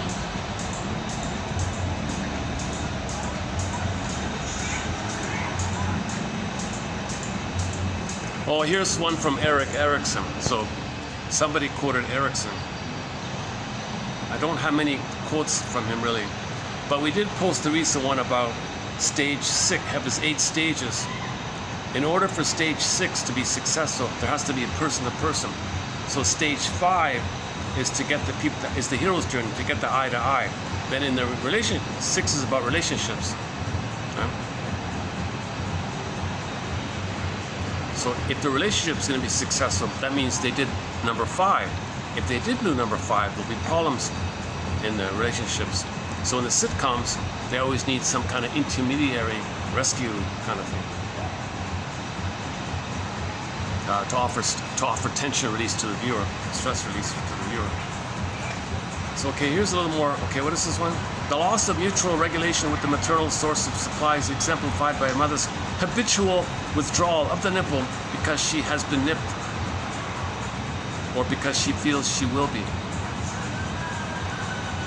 So if the baby's angry and bites the nipple, she withdraws and doesn't feed because she's afraid she'll be bitten by the baby. In such cases, the oral machinery, instead of relaxedly indulging and sucking, may prematurely develop a biting reflex. So now the baby might be biting all the time. The model for one of the most radical disturbances of interpersonal relationship. So this can lead to a disturbing, biting sarcasm, cynical characters. One hopes to obtain the source. One hopes to obtain, so here's the pattern, here's the prototype. One hopes to obtain, the baby hopes to obtain a great hope. The source is withdrawn. A great hope fell. You heard no noise. The wreckage was within. O cunning tale that let no witness in. whereupon one tries reflexively to hold on and to take. But the more one holds on, the more determinedly does the source remove itself. So look, imagine that pattern. I think that's what he means. Imagine that pattern. The baby wants to nurse. Mother pulls away. He's angry. He bites. I don't like this biting. Forget it. I'm not going to feed you. You hurt me. Now the baby was desperate. He was trying to hold on very hard. But the more the baby tries to hold on very hard, the more the mother says, no, I'm going to withdraw. So imagine that as a pattern in life. People demand, they want, they're biting. People are going to freak out and withdraw, right? So he's recreating what happened. So as above, so below. So if a person has that pattern in life where they desperately, aggressively want something, and they're demanding and they're biting and they're shouting, my rights, I must have this. And the more they do that, the natural response, of course, is the other person's going to run for the hills kind of thing, run away kind of thing. Why do I have the pattern? The person might say, where did I learn this pattern? Why do I have this pattern of demanding so much, expecting so much, biting so much? And the more I do it, the more they run away. Of course they're going to run away. No one wants to be treated like that. Well, where was this pattern neural imprint laid down? Well, that's Erickson's theory here. Okay, the baby was trying to nurse. Mother did it wrong. Baby got angry, started. Oh, here we go. Okay, I think some people are coming in here. Either he's just checking it out, or he's going to stay here.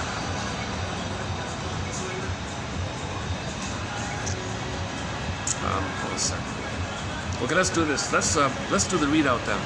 Okay, let's just read out 3098. Let's see if I can improve on the. See if I can make an adjustment here. One second. Let's do it. Okay, do it the same way. All right. I want to block out. I want to see if I can block out the noise. Let's do it like this then.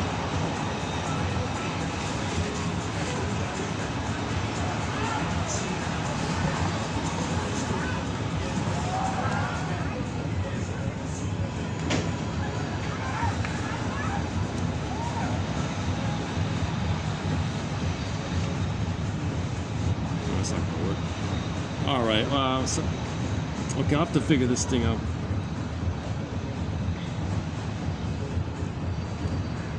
If I put something over it, the camera turns off. So I gotta be a little careful here.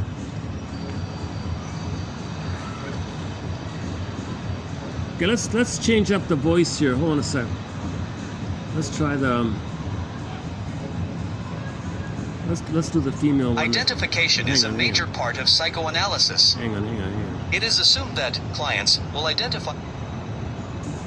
Okay, 3098.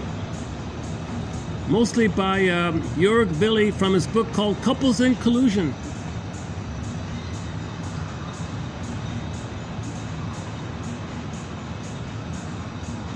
Identification is a major part of psychoanalysis.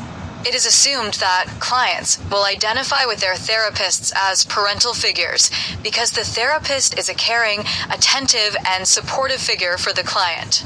It is believed that this healthy transference will aid in the analytic process because it enables the client to trust the therapist, leading to a lowering of unconscious resistance. Transference becomes unhealthy when the client over-identifies with the therapist, either as a true parental figure or as a romantic love object. Just as it is assumed that clients will experience transference, it is also assumed that therapists will experience countertransference, identifying with their clients as their own children.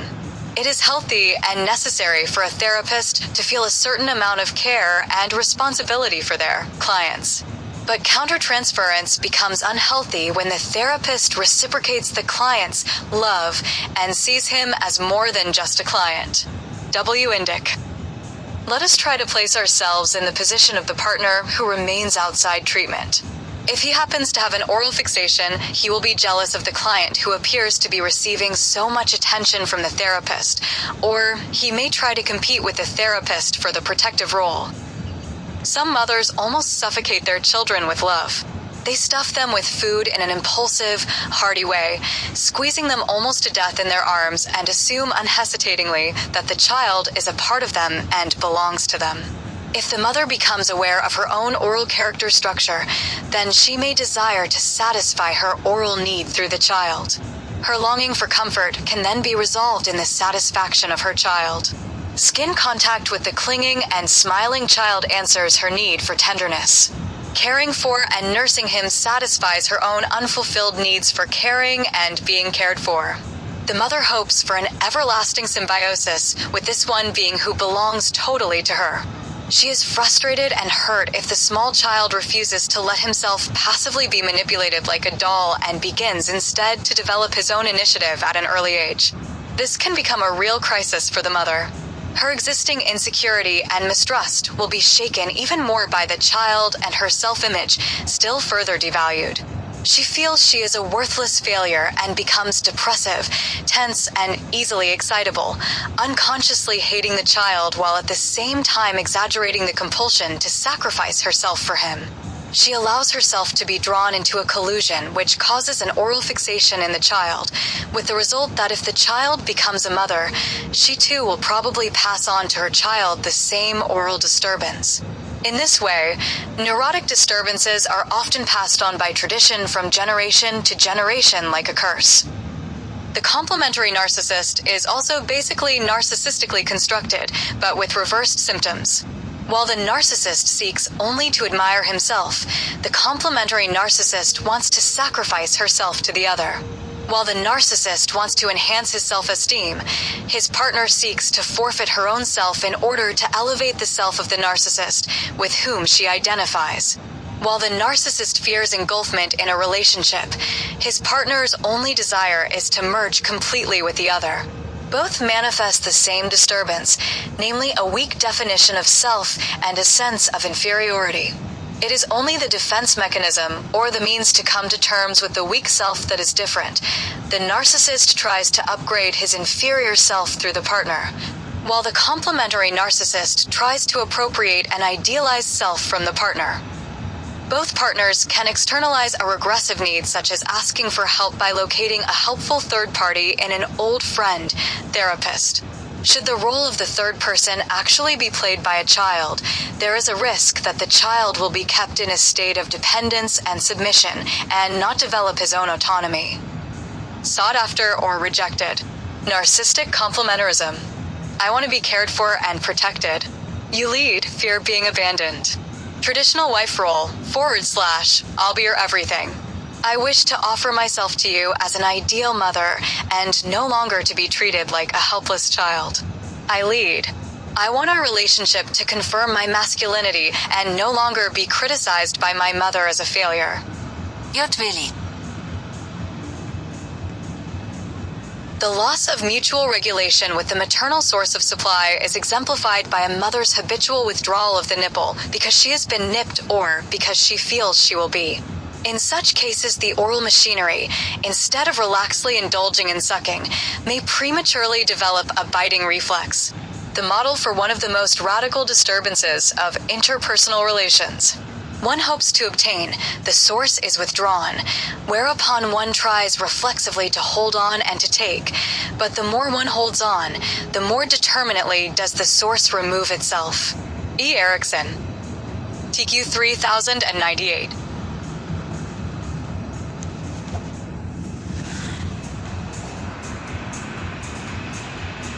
Still recording? Okay.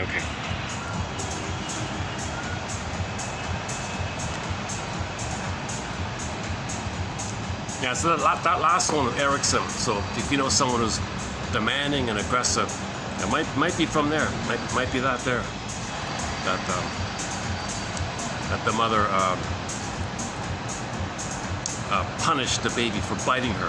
I'm gonna punish you for biting me. I'm gonna teach you for biting me. How dare you bite me? But why did the baby bite the nipple? Why? Come on. He was angry.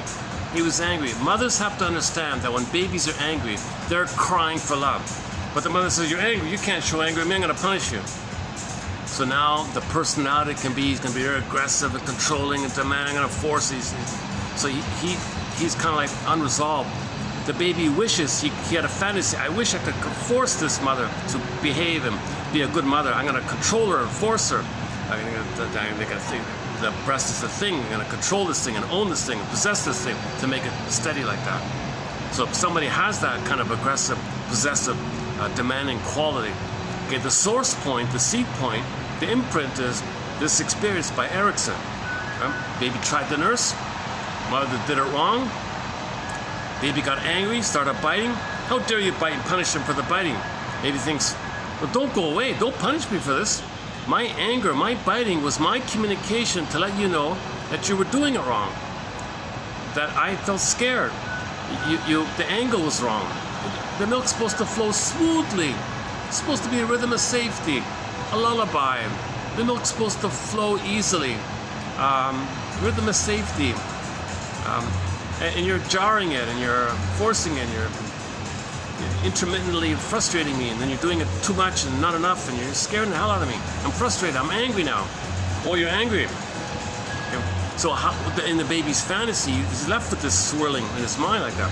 So it goes up and the swirling controls it. The swirling says, I gotta control this, I gotta control people. Demand, control, possess, mind, control. So that could be from there.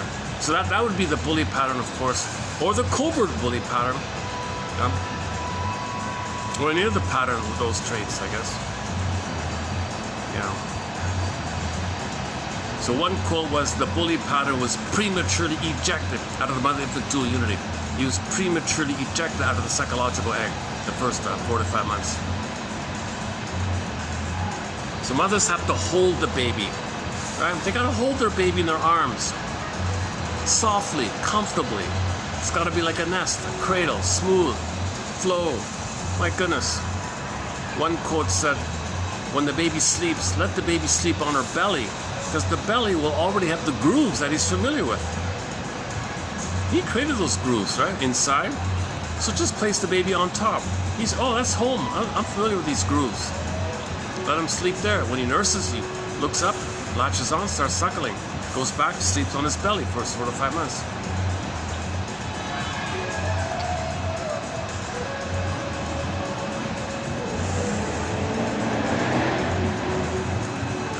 So it's meant to be rhythmic and musical. Do, re, mi, 1, 2, 3, A, B, C. Okay, baby to the mother, mother to the baby to the mother, do, re, mi, and there's like a flow like that. The prototype apparently is the blood flow in the veins in the cord. The center vein sends down the food, the other veins spiral up to the placenta to send up the elimination, and it's all rhythmic like that. So you got the movement of the blood flow. So the baby's eyes are closed, I guess, yeah, obviously. He can hear the movement of the blood flow of the center vein, the blood going down the center vein in the cord. Look at the medical profession's symbol, the Medusa symbol. They got the staff and they got the 2 snakes going up, right? So the staff points down. That means from the placenta down into the baby receives the oxygen, nutrients, food, all the good stuff that he needs. Now the baby sends up the waste elimination, up those other 2 ones.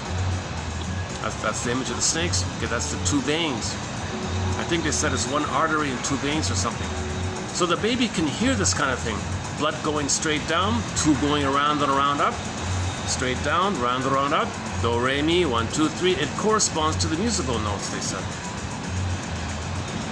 That's why some people think when you hear music, you're kind of uncannily triggered of the rhythm that you heard in the uterus. Any kind of melody, it's usually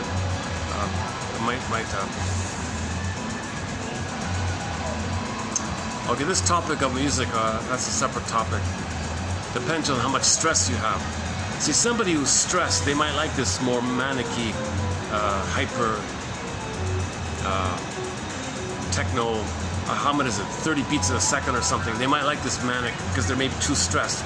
So it fits the level of their tension.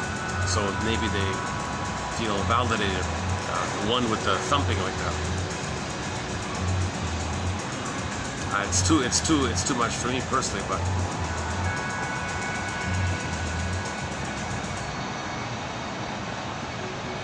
rather listen to the Partridge Family. Season 2, episode 11, and that other song, I woke up with love this morning.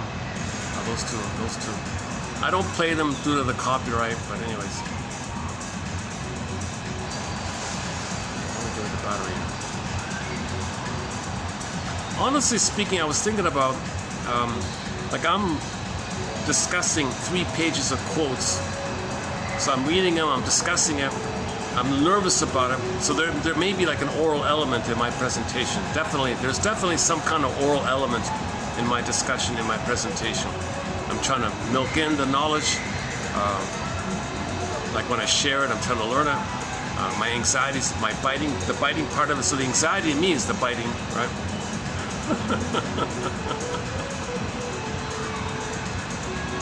At the same time, there is a heart. I do feel a center in me where I feel good that I can share quotes that are hard to find. Nobody's posting this kind of stuff. There's no collection like this out there anywhere, nothing like it. Yes, several decades ago, in the early 90s, Gregory Bauer put out a book called Wit and Wisdom and Dynamic Psychotherapy, a collection of quotes. He's got a lot of perverted translation of Freud, so forget that. The remaining ones, okay, I plucked out the best of the remaining ones in our collection here, and we've got over 10,000. He had a couple of hundred or something, and half of them were throw them away kind of thing. But it was okay. I was inspired by his book. I really liked having that book when I first got it. Wit and Wisdom and Dynamic Psychotherapy by Gregory Bauer.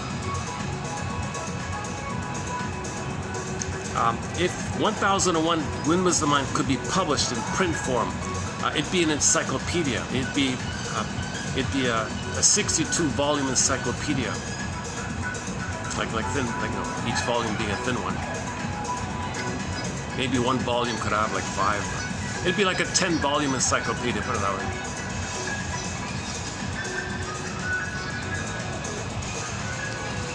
I'm thinking today's let's do. I've done 3071. So this video, this now concludes the 3 video preview run on the work of mostly Alexander Lowen, a little bit by Mr. Billy there. So now let's do our quotes for today, 3071. Now I did spend a lot of time on 3071 by Edmund Berger, one of our mentors. Exciting material, I love it. He talked about the success hunter and the bargain hunter from his money book. Now, since I did a lot of discussion already in preview mode of 3071, I'm not really gonna run through it this time around. I'll read it. I'll let the computer read it out. And if you want a discussion on it, go to the shorts section, and you'll see some shorts entitled "Burglar on the Success Hunter," "Burglar on the Bargain Hunter." And that pretty much summarizes, I think, those ones there. So, just in a nutshell, with the oral fixation, okay, you transfer the issue of the oral fixation onto money. That's a money neurosis. Now, money's going to reflect or express the oral fixation. So, there's several versions here. So, one version is the bargain hunter one. So, mother was refusing, right? Okay. He may see the whole world as the perpetuated refusing mother. So if he goes to the market, okay, he wants to wrestle and angrily demand and control and haggle and haggle. I want the best price. No, give me a discount. No, I want it lower. I want it lower. I want to wrestle, milk money from mother. He thinks everybody's mother who's refusing. So he's fighting with everybody. So he's the bargain hunter. Of course he makes excuses. Now he doesn't need this stuff. It's not about the practicality. He doesn't need this stuff. His attic is filled with junk. His basement is over flooded with junk. Okay, the spare room is over bursting with stuff. The closets are bursting. He doesn't need the shed. Maybe he needs to buy an extra shed. Maybe he has to build another shed to keep all the stuff, right? It's not about the stuff. He doesn't need it. Okay. It's about the activity, about the repetition compulsion. My mother refused me. I want to get from mother. So he goes to the market, on sale. No, give me the next price. Give me the next lower price. Low. And he doesn't care about the reality of the vendor. The vendor might be suffering and starving. The vendor might even say, you know what, just to get rid of this guy, I'll give it to you at a loss. Just get out of here. Aha, I won. Bargain hunter. See, what did he win? He won the money neurosis. The money he saved or something, he got something at a lower price means he got something from mother. He wrestled from mother. He haggled with mother. So, because remember the Erickson's example, right? Mother pulled the nipple away. Now he's haggling. I'm going to control the breast. To wrestle, fighting with the breast. So the bargain hunter at the market, whatever, he's fighting with the breast basically. So the success hunter one. Let's see. Hold on a second. 3071.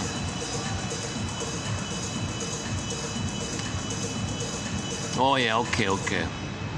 Oh boy. Okay.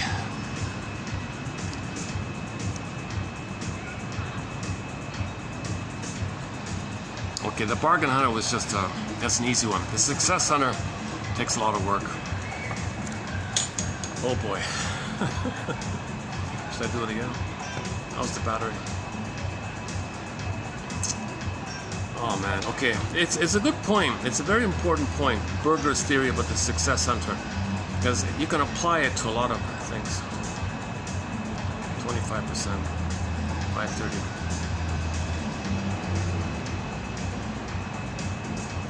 The baby's passive, right? When the baby's wounded, he's passive. He doesn't want to ever be thought of or might be reminded of this. He wants to prove to himself that he'll never experience that passive side.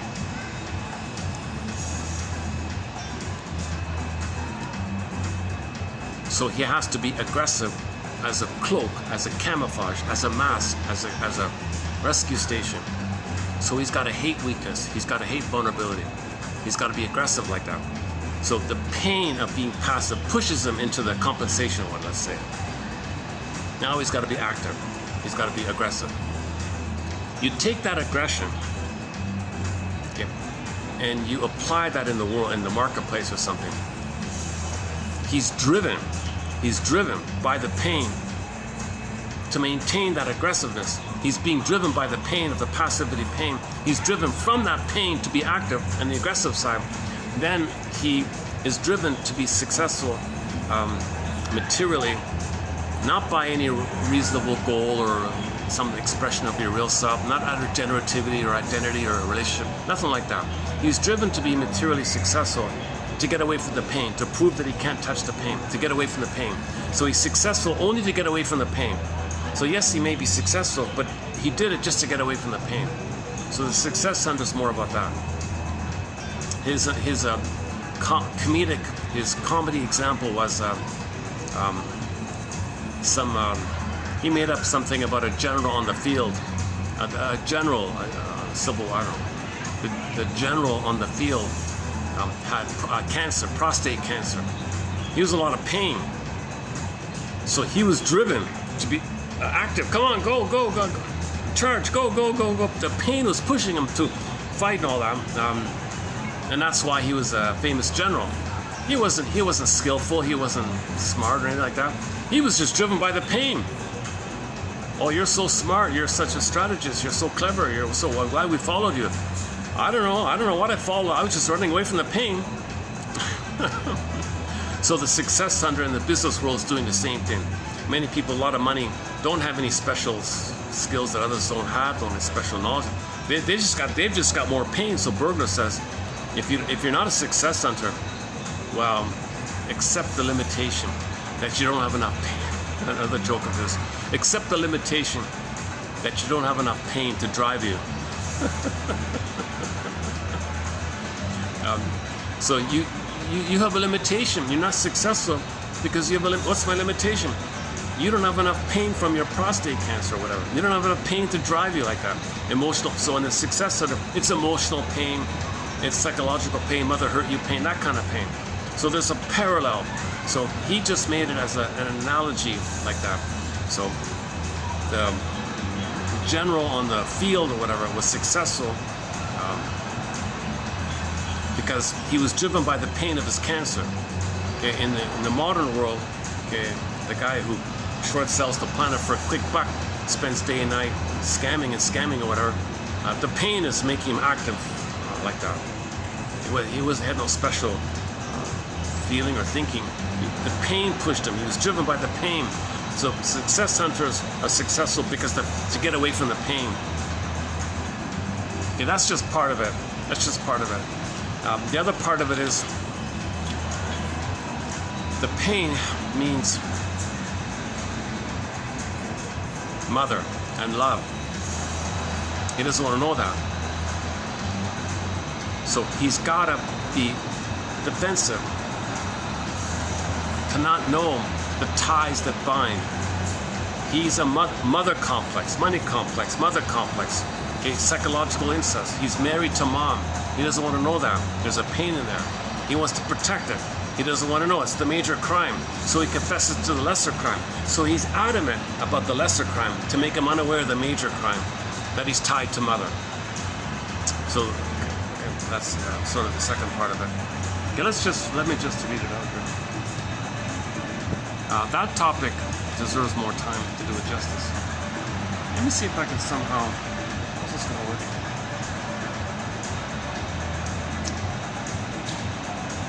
Let me find some way to.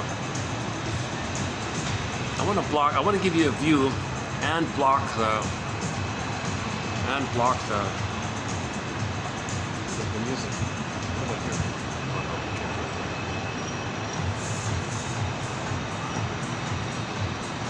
Okay, here, over here. Okay, how about like this? It's not gonna work.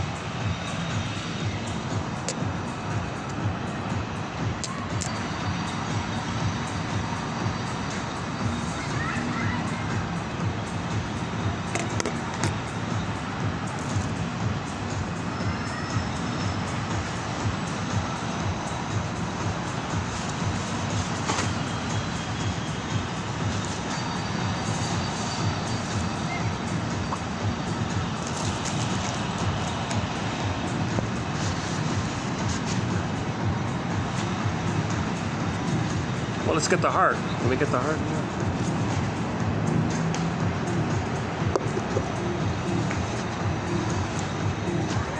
I can't let it touch the phone, otherwise it's gonna turn off. All right, good enough. Okay, never mind. All right. Okay, here we go. Edmund Burglar from his 1951 classic book called Money and Emotional Conflicts. Excellent book.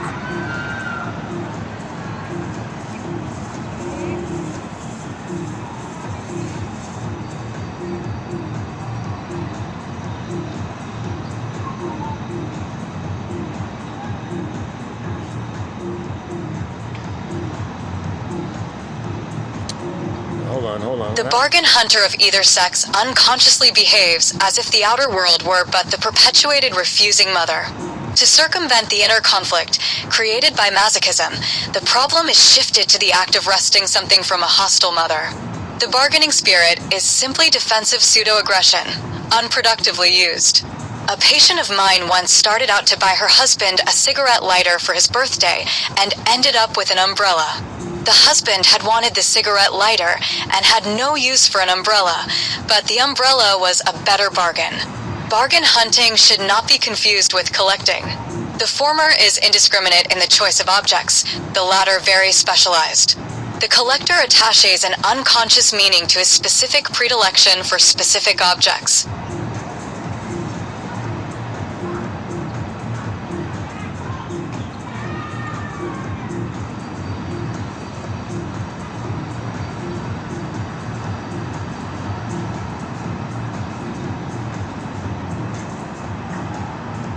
Well, for some reason,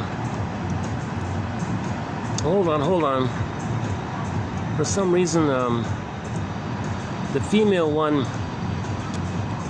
doesn't read the whole thing. I gotta play the male one if you want. I don't know why it does that. Okay, let's try again here. Hold on a sec.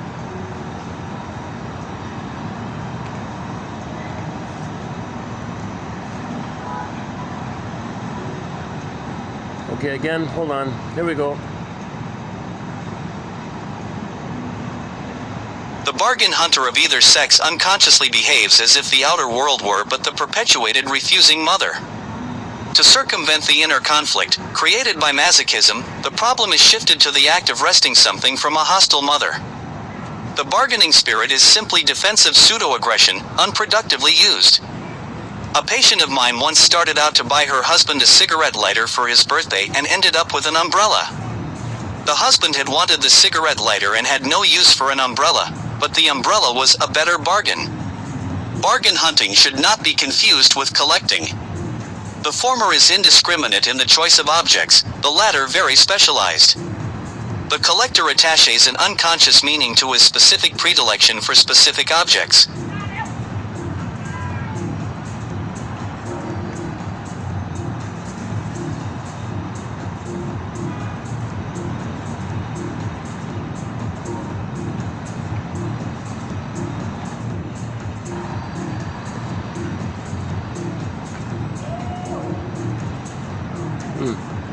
What's going on here? It's not reading it. What if I do this? Money neurosis has many masks, from stinginess to success hunting, from gambling to gold-digging parasitism, from imposter-like features to bargain hunting. In short, anything can be used by neurotics as hitching posts for their inner conflicts. Money is one of these hitching posts.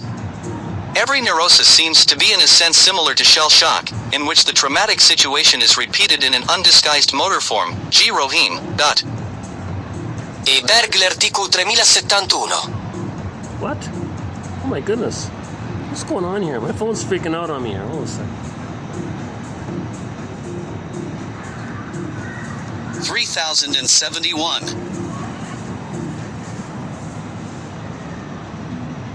Let's try this again. Hold on a sec.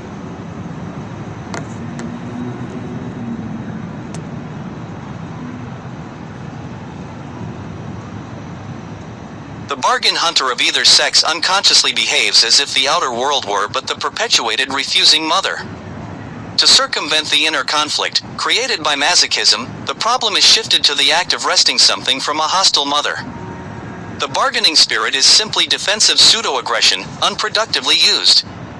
A patient of mine once started out to buy her husband a cigarette lighter for his birthday and ended up with an umbrella. The husband had wanted the cigarette lighter and had no use for an umbrella, but the umbrella was a better bargain. Bargain hunting should not be confused with collecting. The former is indiscriminate in the choice of objects, the latter very specialized. The collector attaches an unconscious meaning to his specific predilection for specific objects.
I've got a tech issue here. It's not playing it for some reason. Last time it worked.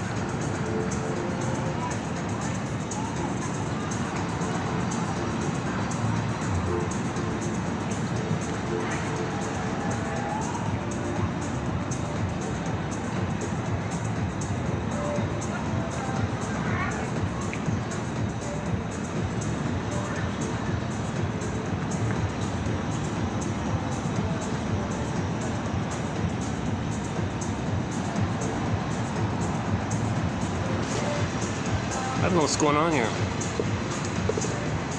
It read the first paragraph and then it stops. Son of a gun. Let's just start to enjoy this readout thing.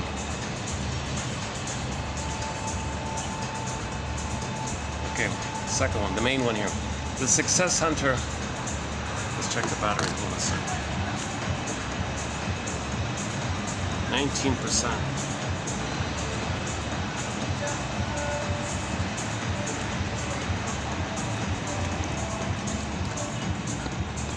Okay, the success hunter, driven by his inner need to provide alibis, disproving the superego's accusations of passivity, not only uses overwork as the chief of those alibis, but because he is not conscious of the fact, looks with contempt on those lazy people who lack his ambition. Okay, so part of his contempt for others, it reminds him of his weakness, and to prove that he's not passive and hurt, he's got to be aggressive. So if others are a mirror of his inner vulnerability, weakness, he doesn't want to know that with him. He doesn't want to touch that with him. So the way to prove to prove it, no, I hate it. I see it outside. What a weak, what a wimp, what a no good this, no good that. Okay. So that's denying that it's within. He's proving that he's not the victim of his mother. He's going to do the cloak one, the camouflage, the rescue station one, to make him unaware of the ties that bind. So to protect the tie to the mother, okay, you don't want to know the truth of the tie to the mother. Because if you saw someone else who's whatever, one kind or demonstrated some human side of the quote-unquote human side of being human, and you accepted that, well, that's you. And when you accept all the pain involved, you don't want to know that pain. So to get away from the pain, you deny what you see outwardly. So that's called contempt for other people's humanity or something like that. To prove that that his humanity is tied to his mother. So to protect the mother, he's got to hate others. Put it that way. Hate means he still hopes to win mother's love. Remember, hate is a cry for mother's love. So he hates others. See, mother, I hate them. That's me. You hated me. And my hate and your hate is your cry for your mother's love. And my hate to you is my cry for my mother for love from you. But you hate me because you're crying for love from your mother.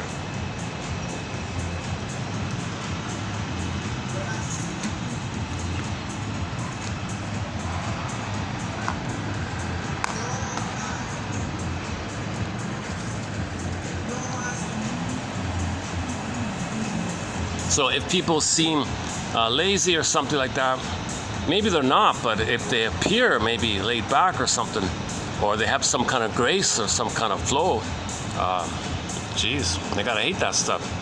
So he'll probably hate people who, are mindful or have some kind of grace or flow about them. They'll hate that stuff. How do you protect the tie to the mother? If you were to welcome the good things you see, you're betraying your mother. You don't want to. No one wants to betray. He doesn't want to betray his mother. Then he'd have no mother. He'd have to mourn. But he has complicated grief. He doesn't have enough beingness to mourn.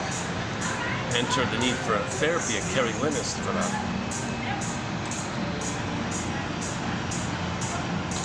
The success hunter is at bottom a passive person. The unsuccessful man seems to provoke in him the inner reproach. That is a mirror of yourself, you weakling. To counteract the reproach, the defense of pseudo-aggression is mobilized. Thus, he strikes down the weakling in projection. Every demand for money seems to be an accusation of passivity. Okay, so if a friend wants to borrow $10, what you think? You think I'm passive? I'm angry that you think that. I want you to be. Were I not considered a wishy-washy sort of person, they wouldn't dare ask me that. What kind of friend is that? He thinks I'm wishy-washy. The excitement of such neurotics, when confronted with a demand or request for money, activates the latent reproach and its inevitable defensive result, the hyper-aggression in refusal. So if he really gets angry, his friend wanted to borrow $10 or whatever, it means that the friend thought he's caring and feeling and human. He wants to deny that. He thought he had enough armor, and if the armor were good enough, his friend wouldn't bother to ask. So the fact that he did ask makes him think his aggression is not aggressive enough or something like that. Remember, he's got to protect the mother. He's got to protect the ties that bind. If he accepts the gesture of the friend in exchange, and he can't accept that kind of thing because there was no proper exchange between him and his mother. It was an aggressive exchange. I want love, mother, I want you love. She hurt him.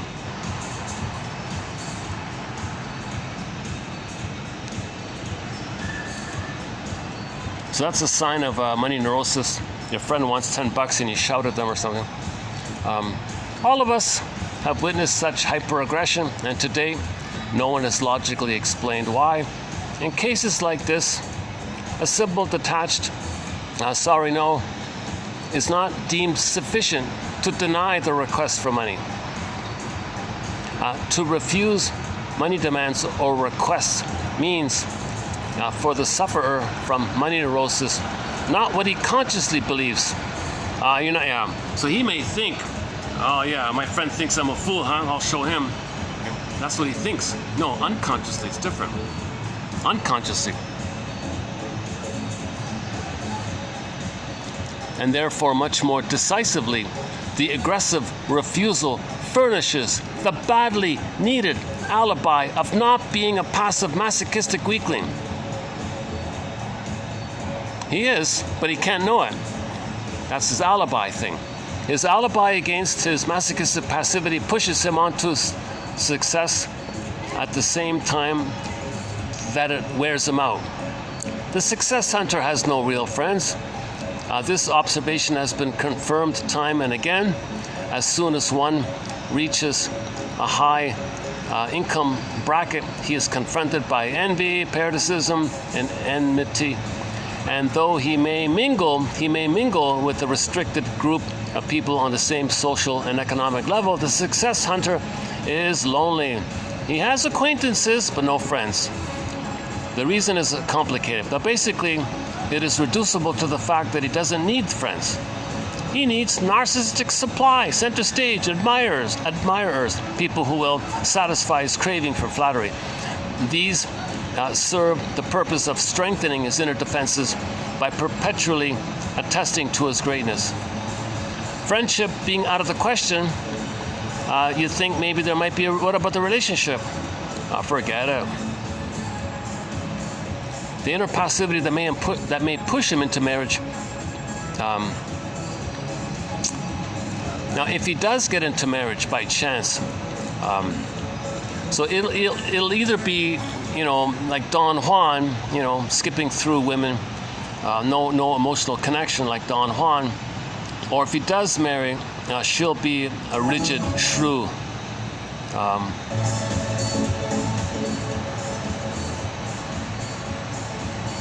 The inner passivity that may push him into marriage with a shrew or cause him to surround himself with parasitic girlfriends prevents his taking the normal course. Okay, hidden depression warded off with tempered megalomania and extensive air of importance. The typical success hunter presents an outward picture of confidence and self-assurance. Okay, scratch a bully, right? Penetrate the veneer, however, and you find a massive neurotic depression. One may safely state that the predominant mood of this type of person is extensive depression. The typical defensive cover is over-optimism, bordering on slight megalomania, combined with a pompous air of importance. Okay, here's the prostate one.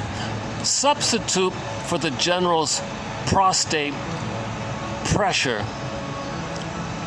the pressure of conscience because of inner passivity, and you have the genesis of the brilliant ideas of the success hunter. Not a very romantic simile. This rather gloomy picture doesn't mean that one should shun success. What is important for him is to accept his limitations. In reality, lack of a specific neurotic disease, without bitterness or self-accusation. To envy the success hunter and the miracle of success is to overlook the fact that for the normal person, inner contentment is the important thing, the real thing. Yeah. What is? How does it go again? What value is it to get it all if you lose your soul or something? How does it go again? What is it? I think they just opened up officially. Oh no, I was always open. What am I saying? Okay. Why didn't I read out? Last time I did this, I read it out. What's going on here?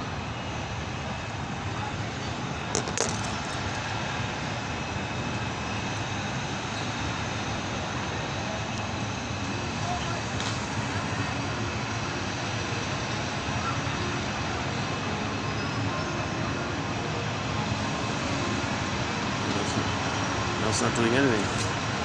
Wow, what's going on here? What happened to my readout here?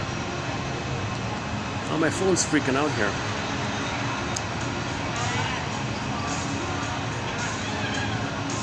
The bargain hunter of either sex unconsciously behaves as if the outer world were but the perpetuated refusing mother. To circumvent the inner conflict, created by masochism, the problem is shifted to the act of wresting something from a hostile mother. The bargaining spirit is simply defensive pseudo-aggression, unproductively used. A patient of mine once started out to buy her husband a cigarette lighter for his birthday and ended up with an umbrella. The husband had wanted the cigarette lighter and had no use for an umbrella, but the umbrella was a better bargain. Bargain hunting should not be confused with collecting. The former is indiscriminate in the choice of objects, the latter very specialized. The collector attaches an unconscious meaning to his specific predilection for specific objects.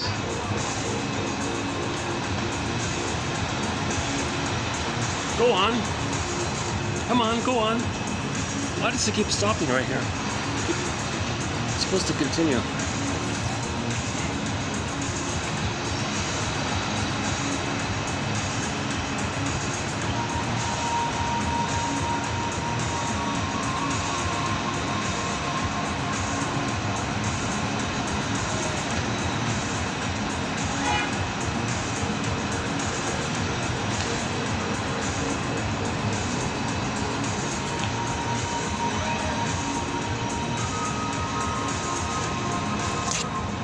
I have it read out about a month ago. You'll find it in the collection here.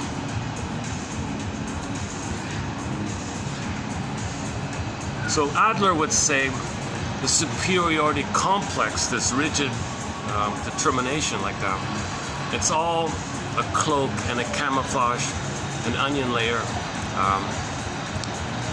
to not know the ties that bind. You need a mother. Pain, passivity, you don't want to know that. But that's the tie. So what do you do? How do you compromise? So you're determined to be on the pseudo-aggressive thing.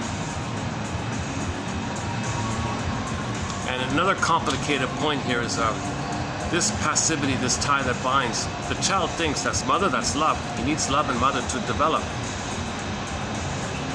So he's loyal there. But the truth is you cannot develop with pain. But he thought the pain is love, because baby expects love, he gets pain. That's called the libidinalization of pain. Pain is love? So there's a covert depression, misery, sadness like that. But that's the tie to the mother. Misery, unhappiness is the tie to the mother.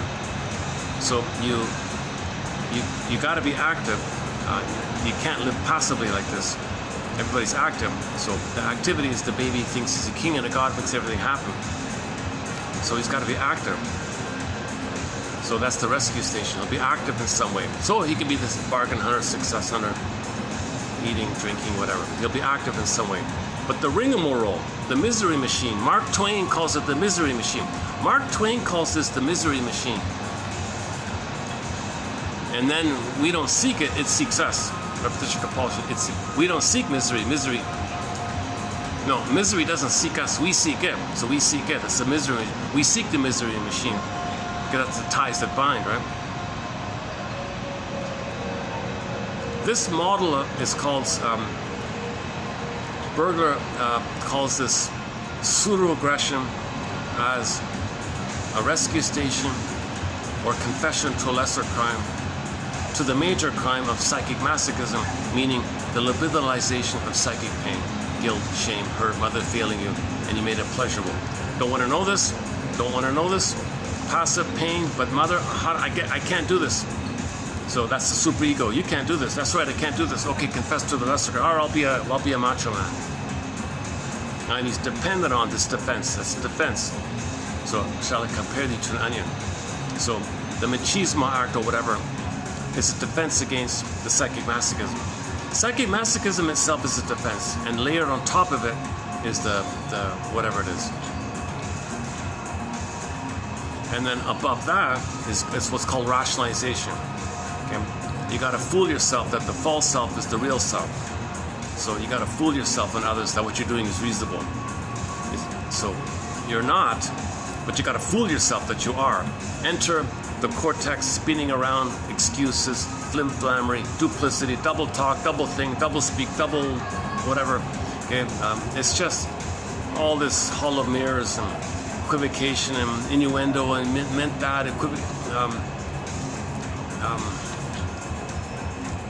Wresting calls it this mirror, this magic mirror.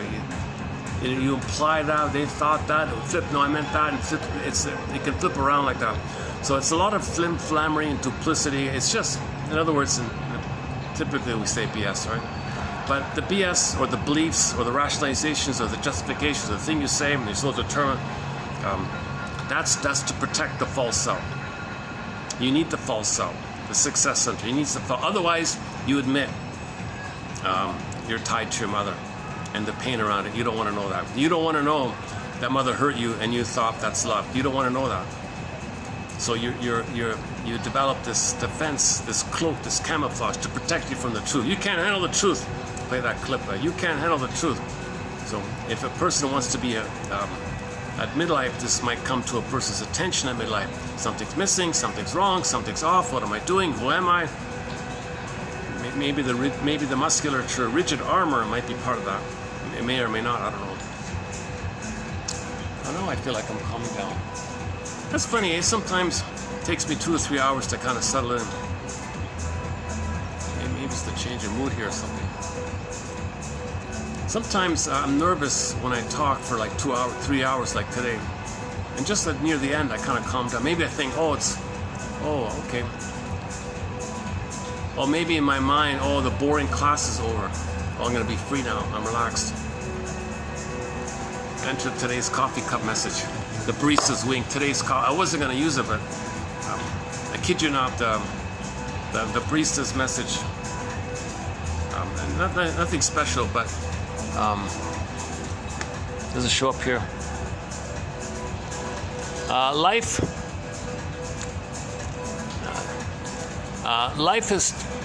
Life is tough. Like staying awake during a boarding meeting, tough. Life is tough. Like staying awake during a boarding meeting. Sorry, again. Life is tough. Like staying awake during a boring meeting, tough. They just wanted to give you a smile. They just wanted to give you a little. This one doesn't have any insider wisdom. They just wanted you to feel some release, validation. I validate. You're bored during those meetings. Life is tough. Yeah, I hear you. Witness, carrying witness. Someone heard me. I'm not. There's a connection. Someone understands you. Someone said it. Life is tough. Like this. So people who work in offices will have to endure all those long, boring meetings. So they may relate to this. So someone's validating their experience so they may feel a little humor. So when I saw this, yeah, I had a little smile on me as well. Life is tough. Like staying awake during a boarding... I did it again. Life is tough. Like staying awake during a boring meeting. Tough. Like that kind of tough. What kind of tough? How tough is it? Well, it's like staying awake during a boring meeting. That kind of tough.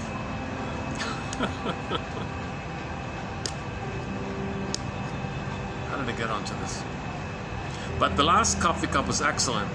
It said, "May the caffeine be with you." I loved it because it led me to, "May the analytic perspective be with you."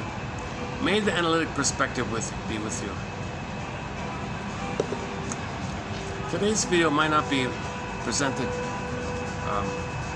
very smoothly, but I hope some parts are okay. 10%, 605. So let me close this in 5 minutes. Okay, so in this video, we did a 3-video preview. 30, 98, 9, and 3100, mainly on Alexander Lowen. I find it triggering. I find it something to reflect upon. Not many people talk about the oral personality, the oral trend, the oral this or oral that. What do you mean by that kind of thing?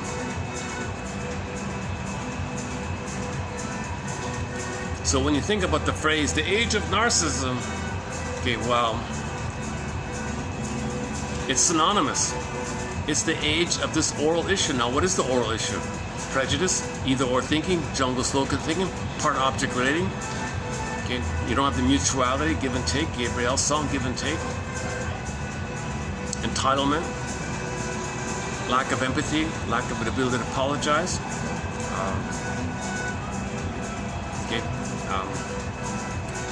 Your aggressive personality pattern, your hostile personality pattern can take various forms. Some forms have the musculature armor, some not. Those who don't have the muscular armor might be more emotional or sensitive or childlike or something. Those with the musculature armor, they hold it all in like that, but they go flat. They go more flat inside. And so typically you see that as a matchup, right? The obsessive OCD control freak marries the emotional, sensitive, hysterical one, like the odd couple or something. So she expresses the feelings for him. He provides some kind of stability for her, some kind of non-emotional needs, no feelings, no needs, stability, anchor, rock. I'm a brick. You're my brick. You're my rock.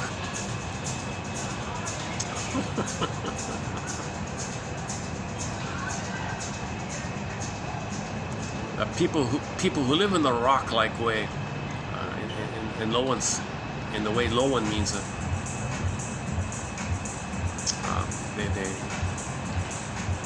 it may come to them at midlife, either in a psychosomatic symptom or impulsivity, maybe or ultimately late in life they may become a curmudgeon. They bark at every little thing. Because they never grieve, they never mourn. The complicated grief has the snowballing effect, the kindling effect, little things. Why did my phone do that? What's going on here? How do I get this?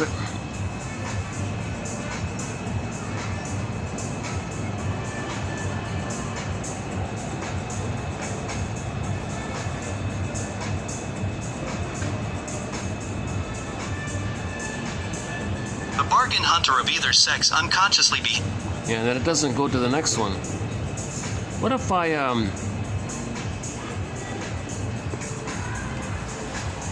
just delete that space? Will it do it then?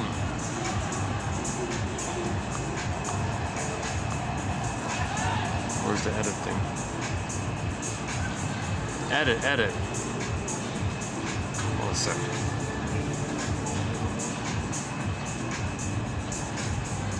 Okay, now let's try. Oh, those two. Oh, I see. The space. I just realized that was two spaces. Yeah, there can only be one space. That's what it is. Okay, now let's do it again.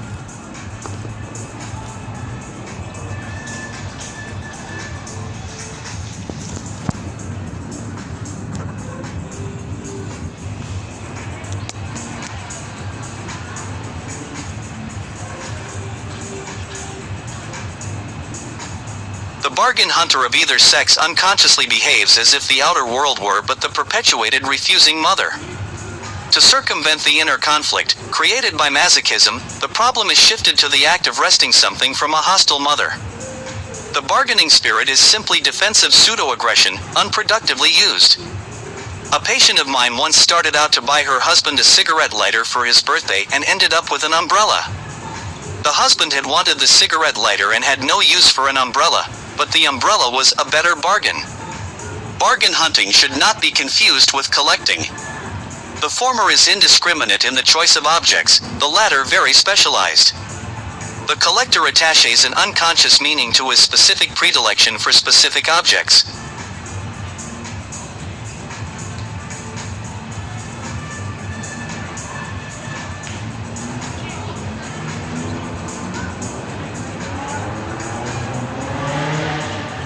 Go on.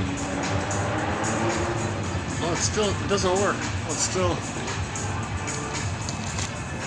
Oh, even without the space, it's still doing the same thing.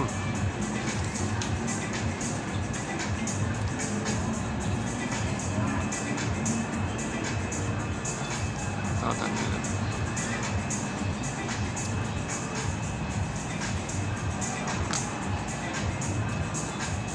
I'm being a little stubborn here now. Why did we do that?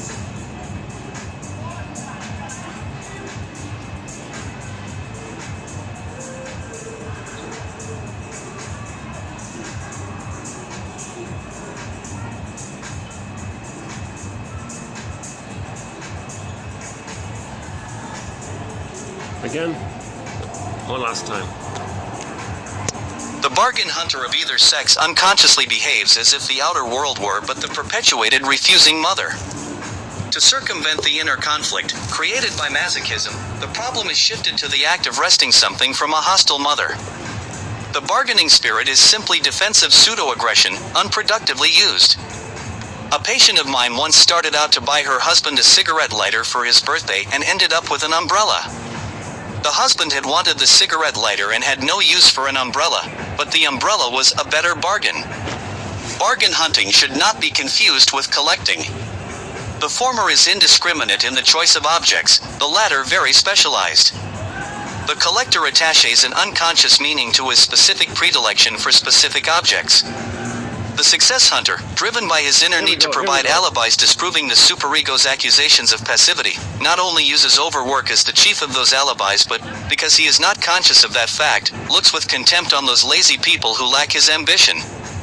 It is an ironic picture to contemplate. Contempt for and ruthlessness toward the unsuccessful. The success hunter is at bottom a passive person. The unsuccessful man seems to provoke in him the inner reproach, that is a mirror of yourself, you weakling. To counteract the reproach, the defense of pseudo-aggression is mobilized. Thus he strikes down the weakling, in projection. Every demand for money seems an accusation of passivity. In other words, were I not considered a wishy-washy sort of a person, they would not dare to ask for it. The excitement of such neurotics, when confronted with a demand or request for money, activates the latent reproach and its inevitable defensive result, a hyperaggression in refusal.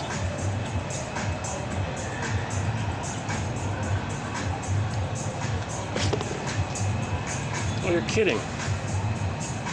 Well, this time it stopped midway.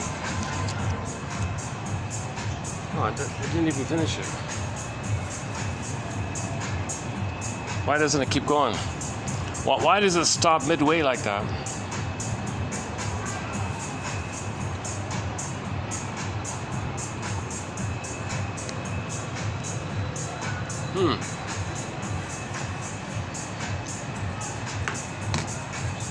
Okay. Anyways, just click the more link. And let's make that the mission statement for today. Your mission.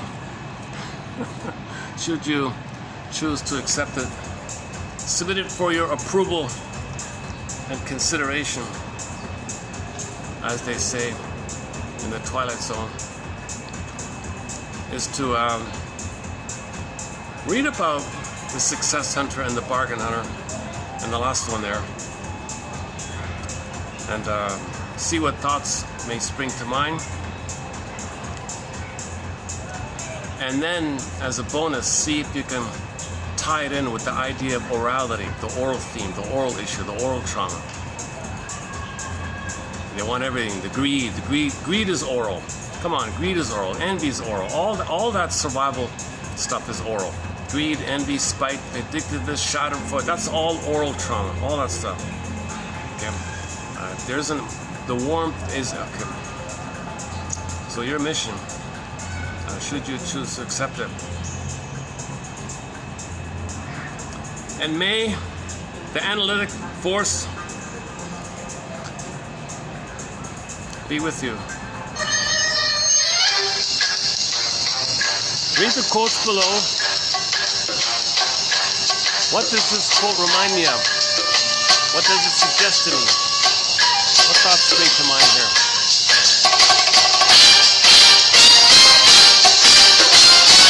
And when a feeling comes, validate your feeling by saying, I must have a very good reason for feeling it. I must have a very good reason for sensing it. What's the hardest thing about this sensation? What's the fill in the blankets thing about this feeling? I must have a very good reason here. Validate your feelings. And then link it. How might this be related to the theory that if there's trauma early on with the mother, if there's frustration with the mother, weaning trauma, relational trauma, interpersonal trauma, strain trauma, misattunement, if mother wasn't around maybe, or find out what happened. Find out before she's gone, if she's still around, before she's gone, pick up the phone. Come on, come clean, tell me the truth. Now she won't do it. That'll give you some information. She might push your buttons as a defense. Mothers know how to push your buttons because, hey, she sewed them on. So mothers won't, usually mothers will not come clean in this area.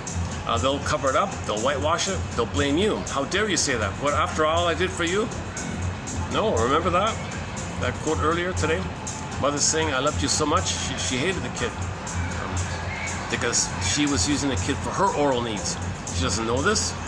She doesn't know this. But see if you can get some clues like that. So that's called getting the key out from under mother's pillow. Robert Bly's idea. 6%, yeah, 5%.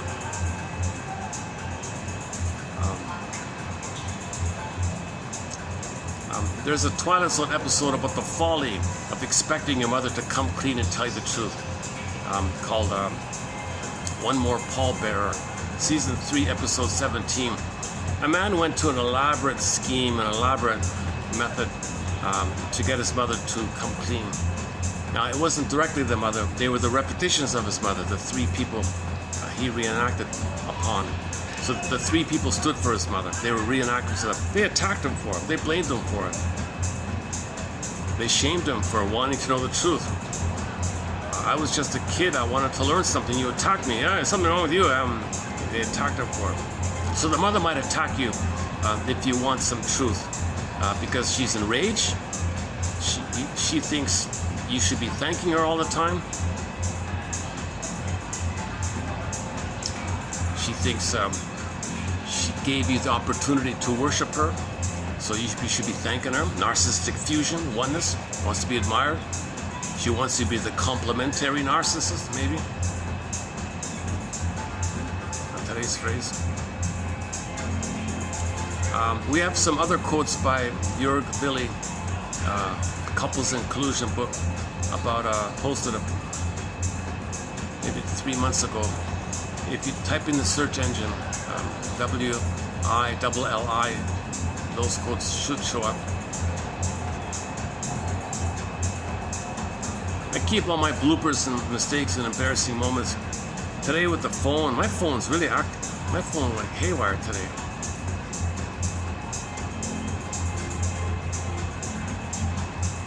As I was talking, the phone made it look like someone was calling me, but there was no ring, there was no display, but it showed like someone was calling or something.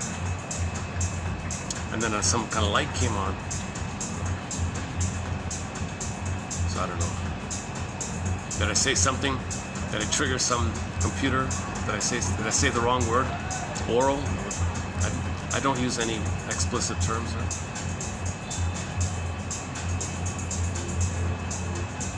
This is adult. This is for people at midlife, for people over 35 usually.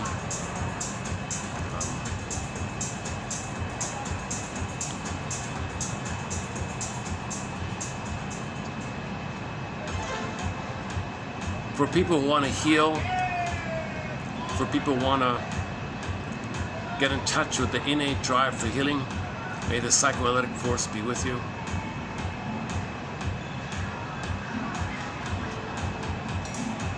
Oh, 3%. Oh my goodness.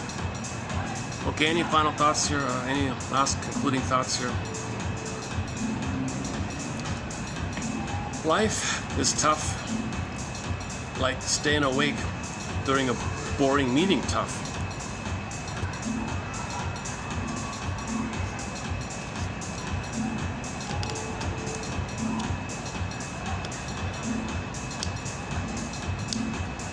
Maybe the person delivering the meeting. Okay, let's not go there. Okay, I don't think I have any fun kind of ending unless I play the song here. Okay, let's close up with the song. When the song ends, I'll hit the stop button. So thanks very much. Let's close up with the song we opened up with. So Tracy Bones' song called Sweetest Surprise, yeah. Okay, the next couple of videos, there'll be more quotes from our mentor, Edmund, one of our mentors, Edmund Burglar, from his money book. So I highly recommend the Burglar quotes. Whenever you see Burglar's name, I would read it, you know. Okay, thanks very much. May the analytic spirit be with you.